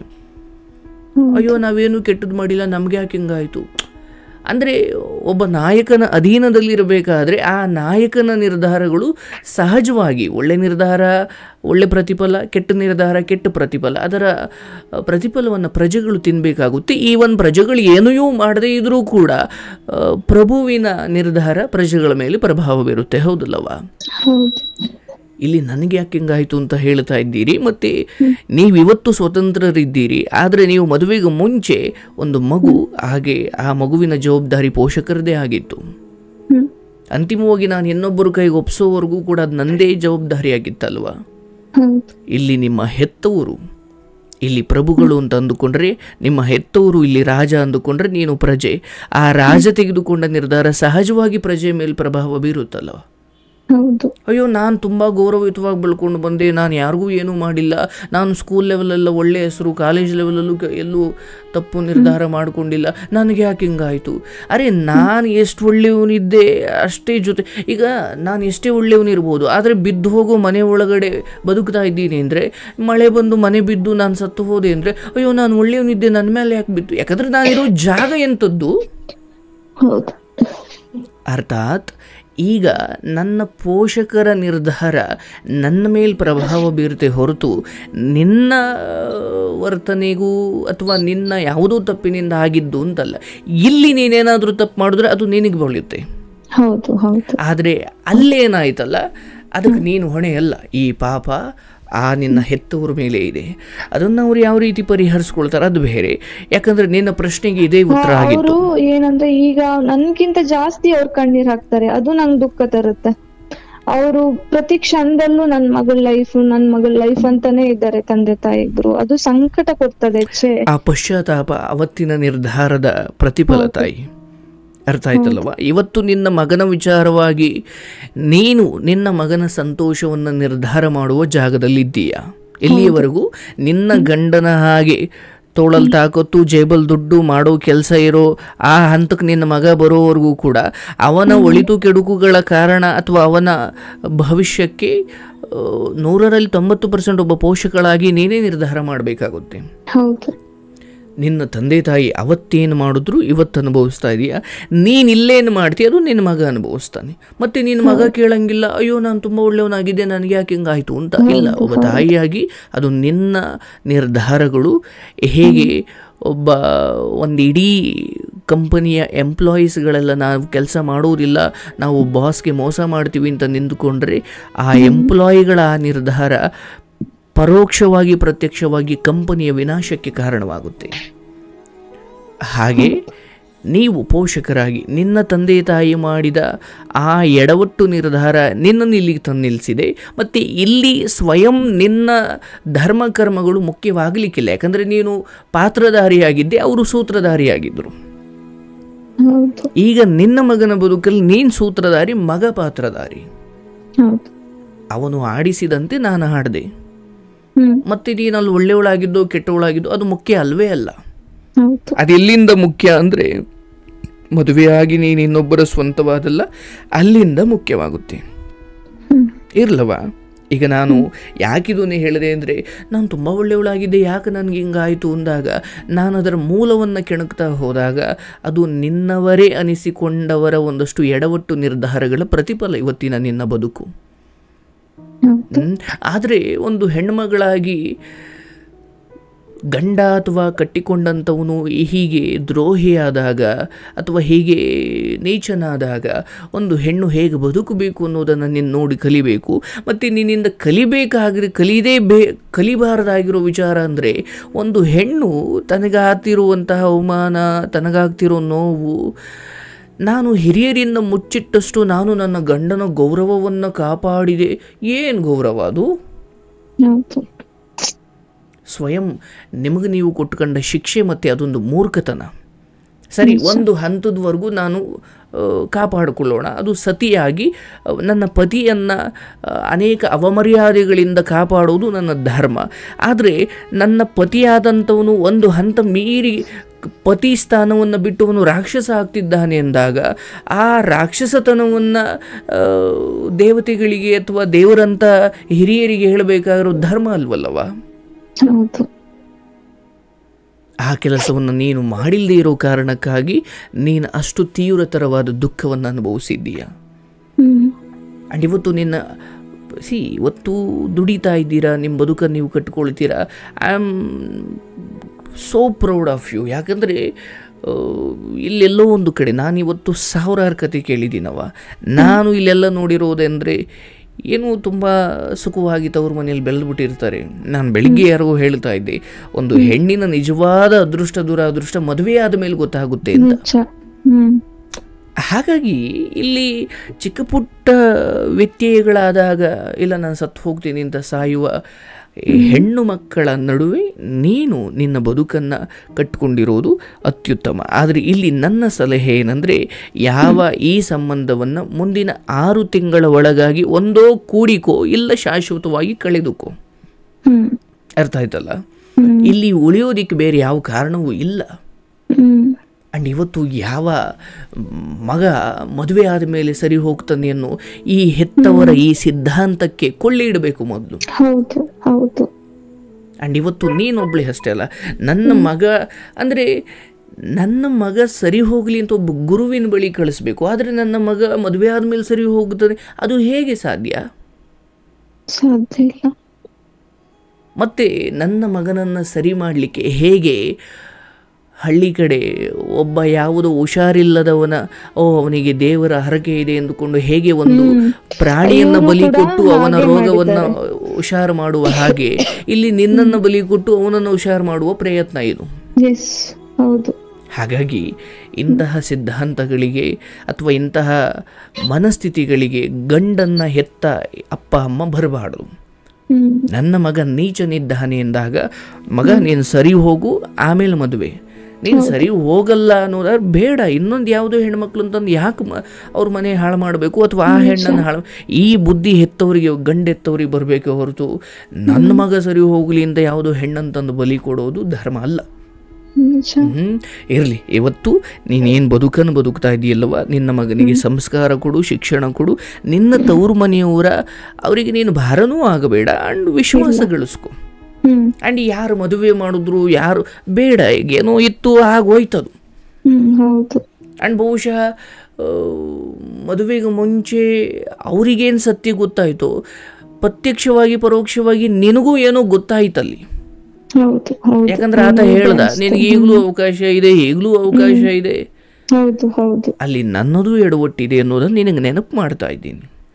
ಹಾಗಾಗಿ ಇಲ್ಲಿ ಆತ ಬದಲಾಗ್ತಾನೆ ಅನ್ನೋದ್ರ ಬಗ್ಗೆ ನಾನು ಯಾವುದೇ ಖಾತ್ರಿ ಕೊಡೋದಿಲ್ಲ. ಮತ್ತು ಆತ ರೋಗದ ವಿಚಾರವಾಗಿ ಅಂತ್ಯವಾಗ್ತಾನೆ. ಇರಲಿ, ಯಾವ ಹೃದಯಕ್ಕೆ ಸಂಬಂಧಿಸಿದ ವಿಚಾರ ಇದೆ ಅದಕ್ಕೊಂದು ದೊಡ್ಡ ಪಥ್ಯವ ಅವಶ್ಯಕತೆ ಇರುತ್ತೆ, ಅದಕ್ಕೆ ಬಹಳ ಕಟ್ಟುನಿಟ್ಟಾದ ಜೀವನ ವ್ಯವಸ್ಥೆ ಅವಶ್ಯಕತೆ ಇರುತ್ತೆ. ಅದೆಲ್ಲೋ ಮಧ್ಯದಲ್ಲಿ ಪಟ್ ಅನ್ನುವ ಒಂದು ವಿಚಾರ, ನಾನು ನಿನಗದನ್ನು ಇಂಡೈರೆಕ್ಟಾಗಿ ತಿಳಿಸ್ತಾ ಇದ್ದೀನಿ. ನೀನೀಗ ಎಲ್ಲಿದ್ದೀಯೋ ಅಲ್ಲೇ ಇರು. ಆತ ಬಂದು ಬದುಕೋದಾದ್ರೆ ಇಲ್ಲಿ ಬಂದು ಬದುಕಲಿ, ನೀನು ಇನ್ನೆಲ್ಗೋ ಹೋಗೋ ಪ್ರಯತ್ನ ಬೇಡ. ನಿನ್ನ ಮಗ ಒಂದು ಹಂತಕ್ಕೆ ಬರೋವರೆಗೂ ಆತ ನಿನ್ನ ದುಡಿಮೆಯಲ್ಲಿ, ನಿನ್ನ ಬದುಕಲ್ಲಿ, ನಿನ್ನ ಆಶ್ರಯದಲ್ಲೇ ಬೆಳೀಲಿ. ಬಾರಮ್ಮ ಮತ್ತೆ ನೋಡೋಣ, ಮತ್ತೆ ಸರಿ ಮಾಡಿಕೊಳ್ಳುವ ದೊಡ್ಡವರ ಪ್ರಯತ್ನವನ್ನು ನೀನು ನಂಬಿಕೊಳ್ಬೇಡ. ನಿನ್ನ ಮನೆಯವರ ನಂಬಿಕೆ ಗಳಿಸ್ಕೊಂಡು, ವಿಶ್ವಾಸ ಗಳಿಸ್ಕೊಂಡು, ಪ್ರಯತ್ನ ಕೂಡ ಆಗಿದೆ, ಅವನಿಗೆ ಯಾವ ಯೋಚನೆಯೂ ಇಲ್ಲ. ಹಾಗಾಗಿ ಇಲ್ಲ ಈಗ ನನ್ನ ಸಲಹೆ ಕೇಳ್ತಿರೋದ್ರಿಂದ ನನ್ನ ಶಕ್ತಿಯಿಂದ ನಾನು ಹೇಳಬಲ್ಲೆ. ಇಲ್ಲಿಂದ ನೀನು ಇನ್ನೆಲ್ಗೂ ಸ್ಥಳಾಂತರ ಆಗ್ತಾನೆ ಇರೋದಿದೆಯಲ್ಲ, ಅದು ನಿನ್ನ ಮಗನ ಬದುಕಿನ ದೃಷ್ಟಿಯಿಂದ ಮತ್ತೆ ಪ್ರಾಣದ ವಿಚಾರವಾಗಿ ನೀನು ಎಚ್ಚರವಾಗಿರು. ಅಂದ್ರೆ ನೀನು ಅಲ್ಲಿ ಹೋಗಬೇಡ, ಹೋದ್ರೆ ನಿನ್ನ ಪ್ರಾಣಕ್ಕೆ ಕಂಟಕ ಇದೆ. ಹಾಗಾಗಿ ನೀನು ಈಗ ಏನು ದಾರಿಯಲ್ಲಿದ್ದೀಯೋ, ಕಷ್ಟನೋ ಸುಖನೋ ಅಂಬ್ಲಿಯೋ ಮೃಷ್ಟಾನ್ನವೋ, ನೀನು ಇಲ್ಲೇ ಇರು. ನಿನ್ನ ಅಕ್ಕಂದಿರಾಗಿರ್ಬೋದು, ತವರು ಮನೆಯವರು, ಅವರು ಪ್ರೀತಿಗೆ ಅವರು ಕರೀತಾರೆ, ಆದರೆ ತೀರಾ ಹತ್ರನೂ ಇರಬೇಡ, ತೀರಾ ದೂರನೂ ಇರಬೇಡ. ಹೌದಲ್ಲವಾ? ಇರಲಿ, ಭಾಳ ಸಂತೋಷ. ನೀನು ಇವತ್ತಿಗೆ ನಿನ್ನ ಬದುಕನ್ನು ಕಂಡುಕೊಂಡಿರೋ ರೀತಿ, ಕಟ್ಕೊಳ್ತಿರೋ ರೀತಿ, ಕಡೆಯಲ್ಲಿ ಹೆಣ್ಣು ಮಕ್ಕಳೆಲ್ಲರಿಗೂ ಹೇಳಿದ ಜೀವನ ಸಂದೇಶ ಬಹಳ ಶ್ರೇಷ್ಠವಾದದ್ದು. Proud of you. ಯಾಕಂದರೆ ಜೀವನದಲ್ಲಿ ನನ್ನ ಬದುಕಲ್ಲಿ ಯಾವುದು ಪರಿಸ್ಥಿತಿಗಳು ಬಂತು, ಕೆಲವೊಂದು ನನ್ನ ಕೈಲಿರೋದಿಲ್ಲ, ಕೆಲವೊಂದು ತಾನಾಗಿ ಬರ್ತವೆ. ಬಟ್ ನಾವು ಅದನ್ನು ಹೇಗೆ ಎದುರಿಸ್ತೀವಿ ಅದು ನಮ್ಮ ಕೈಲೇ ಇರುತ್ತೆ. ಪರಿಸ್ಥಿತಿಗಳು ಏನು ಬರಬೇಕು, ಅವಕಾಶಗಳು ಏನು ಬರಬೇಕು, ಅದು ಕಾಲಕ್ಕೆ ಬಿಡ್ತೀನಿ. ಆದರೆ ಬಂದದ್ದನ್ನು ಹೇಗೆ ಎದುರಿಸಬೇಕು ಅದು ನಮ್ಮ ಕಂಟ್ರೋಲಲ್ಲೇ ಇರುತ್ತೆ. ಸೊ ಏನೋ ತಪ್ಪು ನಿರ್ಧಾರ ತಗೊಳ್ಳದೆ ಇನ್ಯಾವುದೋ, ಯಾಕಂದರೆ ಇಲ್ಲಿ ನೋಡುವ ಅಕ್ರಮ, ನೀನು ಸುಮ್ಮನಿದ್ರು ಕೂಡ ನಿನ್ನ ಮೇಲೆ ಕಣ್ಣು ಹಾಕೋ ಬುದ್ಧಿಗಳು ಇದ್ದೇ ಇರ್ತಾವಲ್ಲವ. ಅದೆಲ್ಲದರಿಂದಲೂ ನಿನ್ನನ್ನು ನೀನು ಕಾಪಾಡಿಕೊಂಡು, ಇವತ್ತು ನೋಡಿ ಎಷ್ಟೋ ಹೆಣ್ಮಕ್ಳು, ಯಾಕವ ನೀನು ಆ ತಪ್ಪು ಮಾಡಿದೆ, ಗಂಡ ಹಂಗೆ ಹೋದ ಮೇಲೆ ನೀನು ಮಕ್ಕಳನ್ನ ಸಾಕೊಂಡಿರ್ಬೇಕಿತ್ತಲ್ಲವ, ಅಯ್ಯೋ ನಾನು ಮಾಡಲಿಲ್ಲ ಸರ್, ಅವನೇ ಬಲವಂತ ಮಾಡ್ದ, ಅಂದ್ರೆ ಅವನು ಮಾಡ್ದ ಅಂತ ನೀನು ಮಾಡಿದೆ ಅಂತ ಇವತ್ತು ನೀನು ಹೇಳ್ತಾ ಇದೀಯ. ಬದುಕು ಇವತ್ತು ನಿನ್ನ ನರಕ ಆಗಿದೆಯಲ್ಲವ. ಹಾಗಾಗಿ ನಾನೆಷ್ಟೇ ಕಟ್ಟುನಿಟ್ಟಾಗಿ ನನ್ನ ಬದುಕನ್ನು, ನನ್ನ ದೇಹ ಮನಸ್ಸುಗಳನ್ನು ನಿಯಂತ್ರಣದಲ್ಲಿ, ಇಂದ್ರಿಯಗಳನ್ನು ನಿಯಂತ್ರಣಕೊಂಡ್ರು, ಅಯ್ಯೋ ಅವ್ರಿಗೆ ಹಂಗೆ ಅಂದ್ಬಿಟ್ರು ಸರ್, ಅವ್ರು ಹಂಗೆ ವಶ ಮಾಡ್ಕೊಂಬಿಟ್ರು ಸರ್, ನೀವು ಹೇಳ್ಬೋದು. ಬಟ್ ಅಂತಿಮವಾಗಿ ನೀವು ಹೋದ್ರಿ ಅನ್ನೋದೇ ಸತ್ಯ. ಇರಲಿ, ಆರೋಗ್ಯ ಚೆನ್ನಾಗಿ ನೋಡಿಕೊಂಡು, ಏನೂ ಆಗಿಲ್ಲ, ಕಳ್ಕೊಂಡಿದ್ದೇನೂ ಇಲ್ಲ. ಭಗವಂತ ನಿಮ್ಮನ್ನು ಯಾವುದೋ ದೊಡ್ಡ ಅಪಾಯದಿಂದ ಕಾಪಾಡ್ಕೊಂಡು ಇಲ್ಲಿ ತಂದು ಬಿಟ್ಟಿದ್ದಾನೆ ಅಂದ್ಕೊಳ್ಳಿ. ಜೀವಂತವಾಗಿರೋದೇ ಈ ಜೀವನದ ದೊಡ್ಡ ಉಡುಗೊರೆ. ಜೀವಂತವಾಗಿದ್ದೀವಿ, ಆನಂತರ ಒಡವೆ, ಆಭರಣ, ಸಂಬಂಧ, ಪ್ರೇಮ, ಮೃಷ್ಟಾನ್ನ ಇವೆಲ್ಲವು ನಮ್ಮ ಜೀವಂತಿಕೆಯೇ ಮೂಲಭೂತ ವಿಚಾರ. ಅದರ ನಂತರವೇ ಉಳಿದೆಲ್ಲ ಭೋಗ ವೈಭೋಗಗಳು. ನಮ್ಮ ಪ್ರಾಣವೇ ಕಳ್ಕೊಂಡು ಇನ್ಯಾವುದಕ್ಕೂ ನಾವು ನ್ಯಾಯ ಒದಗಿಸೋ ಅವಶ್ಯಕತೆ ಇಲ್ಲ. ಮಗನ ವಿಚಾರದಲ್ಲೂ ಅಷ್ಟೇ, ತಂದೆ ಅದು ಇದು ಏನೂ ತಲೆಗೆ ತುಂಬಬೇಡ. ಭಗವಂತ ಯಾವ ಸಮಯಕ್ಕೆ ಏನು ಗೊತ್ತು ಮಾಡಬೇಕು ಅದು ಗೊತ್ತು ಮಾಡ್ತಾನೆ. ಒಳ್ಳೇದಾಗಲಿ.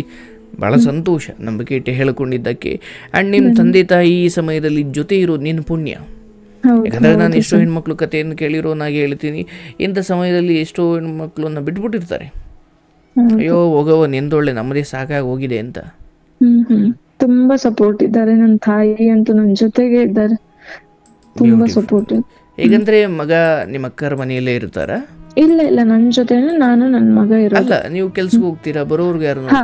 ಅಕ್ಕನ್ ಮನೆಯಲ್ಲಿ ಅದನ್ನೇ ಕೇಳಿದೆ. ಸೊ ನೀವು ಮನೆ ಕೆಲಸದಿಂದ ಬಂದು ಅಡಿಗೆ ಮಾಡಿ ಮಗನಿಗೆ ಬಡಿಸ್ತೀರಾ ಅಥವಾ ಮಗ ಅಲ್ಲೇ ಊಟ ಮಾಡ್ಕೊಂಡು ಬರ್ತಾರ? ಇಲ್ಲ, ರಾತ್ರಿ ಊಟ ಮಾತ್ರ ನಾನು ಅವನು ಒಟ್ಟಿಗೆ ಮಾಡ್ತೀವಿ. ಮತ್ತೆ ಡೇ ಎಲ್ಲ ಅವನು ಅಲ್ಲೇ ಇರ್ತಾನೆ, ಸ್ಕೂಲಲ್ಲಿ ಇರ್ತಾನೆ. ಉಳಿದ ಟೈಮಲ್ಲಿ ಅಕ್ಕನ ಮನೇಲಿ ಇರ್ತಾನೆ. 6 o'clock ನಂತರ ನನ್ನ ಜೊತೆ ಇರ್ತಾನೆ ಆಫೀಸ್. ಓಕೆ, ನೀವು ಆರೋಗ್ಯಕ್ಕೆ ಚೆನ್ನಾಗಿ ಕಾಪಾಡಿಕೊಳ್ಳಿ. ಅಂಡ್ ಯಾವಾಗಾದ್ರೂ ಸಾಧ್ಯವಾದ್ರೆ ಆಶ್ರಮಕ್ಕೆ ಬರುವ. ಓಕೆ ಶುಭವಾಗ್ಲಿ ತಾಯಿ. ಆಯ್ತು ಸರ್, ಥ್ಯಾಂಕ್ ಯು. ಒಳ್ಳೇದಾಗ್ಲಿ. ಈಶ್ವರ ಪಾಪ ಎಷ್ಟು ಕಷ್ಟವನ್ನು ನೋಡಿಕೊಂಡು ಬಂದಿದ್ದಾರೆ. ನೋಡಿ, ಈ ಹೆಣ್ಣುಮಕ್ಕಳು ಈಕೆ ನೋಡಿ ಎಷ್ಟು ಚೆನ್ನಾಗಿ ವಿದ್ಯಾಭ್ಯಾಸ ಮುಗಿಸಿ ಸ್ಪೋರ್ಟ್ಸ್ ಪರ್ಸನ್, ಶಿಕ್ಷಕಿಯಾಗಿ ಕೆಲಸ ಮಾಡಿ, ವಿದ್ಯೆ ಅದು ಎಷ್ಟೇ ಇದ್ದರೂ ಕೂಡ ಈ ಮದುವೆಯ ವಿಚಾರದಲ್ಲಿ ಚಿಕ್ಕ ಎಡವಟ್ಟಾದರೂ ಕೂಡ ನಿಮ್ಮ ಯಾವ ವಿದ್ಯೆಗಳು ಇಲ್ಲಿ ನಿಮ್ಮನ್ನು ಕೈ ಹಿಡಿಯೋದಿಲ್ಲ. ಇವತ್ತು ನೋಡಿ, ಇವತ್ತಿಗೆ ಅಂತಿಮವಾಗಿ ಆಕೆಗೆ ವಿದ್ಯೆನೇ ಕೈ ಹಿಡಿದಿರೋದು. ಬಟ್ ಆ ಡಿಪ್ರೆಷನ್, ಆ ದುಃಖ, ಆ ಹೊಡೆತಗಳು, ಆ ನೋವುಗಳು, ನಮ್ಮ ವಿದ್ಯೆಗಳು ಅಲ್ಲಿ ಕೆಲಸಕ್ಕೆ ಬರೋದಿಲ್ಲ. ಹಾಗಾಗಿ ಈಗ ನೋಡಿ, ನಾನು ಇದನ್ನು ಹೇಗೆ ಅರ್ಥ ಮಾಡ್ಕೊಳ್ಳೋದು? ಒಂದು ಅಪ್ಪ ಅಮ್ಮ ಕಣ್ತಪ್ಪಿಸಿ ಯಾರು ಇಂದನೂ ಓಡೋಗಿ ಕೆಟ್ಟದಾಗಿ ಜೀವನ ಕಟ್ಕೊಂಡವರು ಹಾಳಾಗಿದ್ದಾರೆ, ಇವತ್ತು ಹೊಳ್ತಾ ಇದ್ದಾರೆ, ನರಕ ಅನುಭವಿಸ್ತಿದ್ದಾರೆ ಅನ್ನೋದು ಒಂದು ಕಡೆ. ಇದು ಅರೇಂಜ್ ಮ್ಯಾರೇಜ್, ಇದು ಹಂಗೆ. ಮತ್ತು ಯಾವುದು ಸರಿ? ಯಾವ ಮಾರ್ಗದಲ್ಲೂ ಹೋದರೆ ಸರಿ? ಅದಕ್ಕೆ ಸರಿ ಅನ್ನೋ ಮಾರ್ಗ ಏನೂ ಇಲ್ಲ.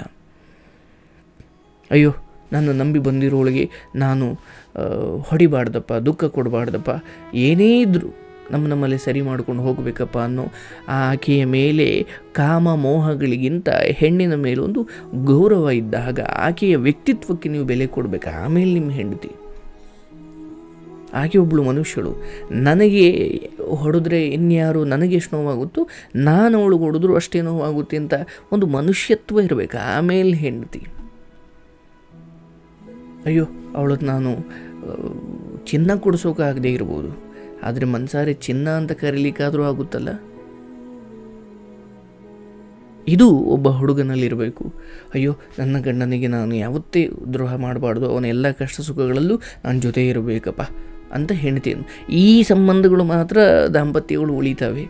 ಇನ್ನು ಅರೇಂಜ್ ಮ್ಯಾರೇಜು, ಲವ್ ಮ್ಯಾರೇಜು ಅದು ಮುಖ್ಯ ಆಗಲಿಕ್ಕಿಲ್ಲ ಕೆಲವೊಮ್ಮೆ. ಇರಲಿ, ಹೀಗೆ ಬದುಕನ್ನು ತುಂಬ ಹೆಣ್ಣು ಮಕ್ಕಳಿಗೆ ಶುಭವಾಗಲಿ.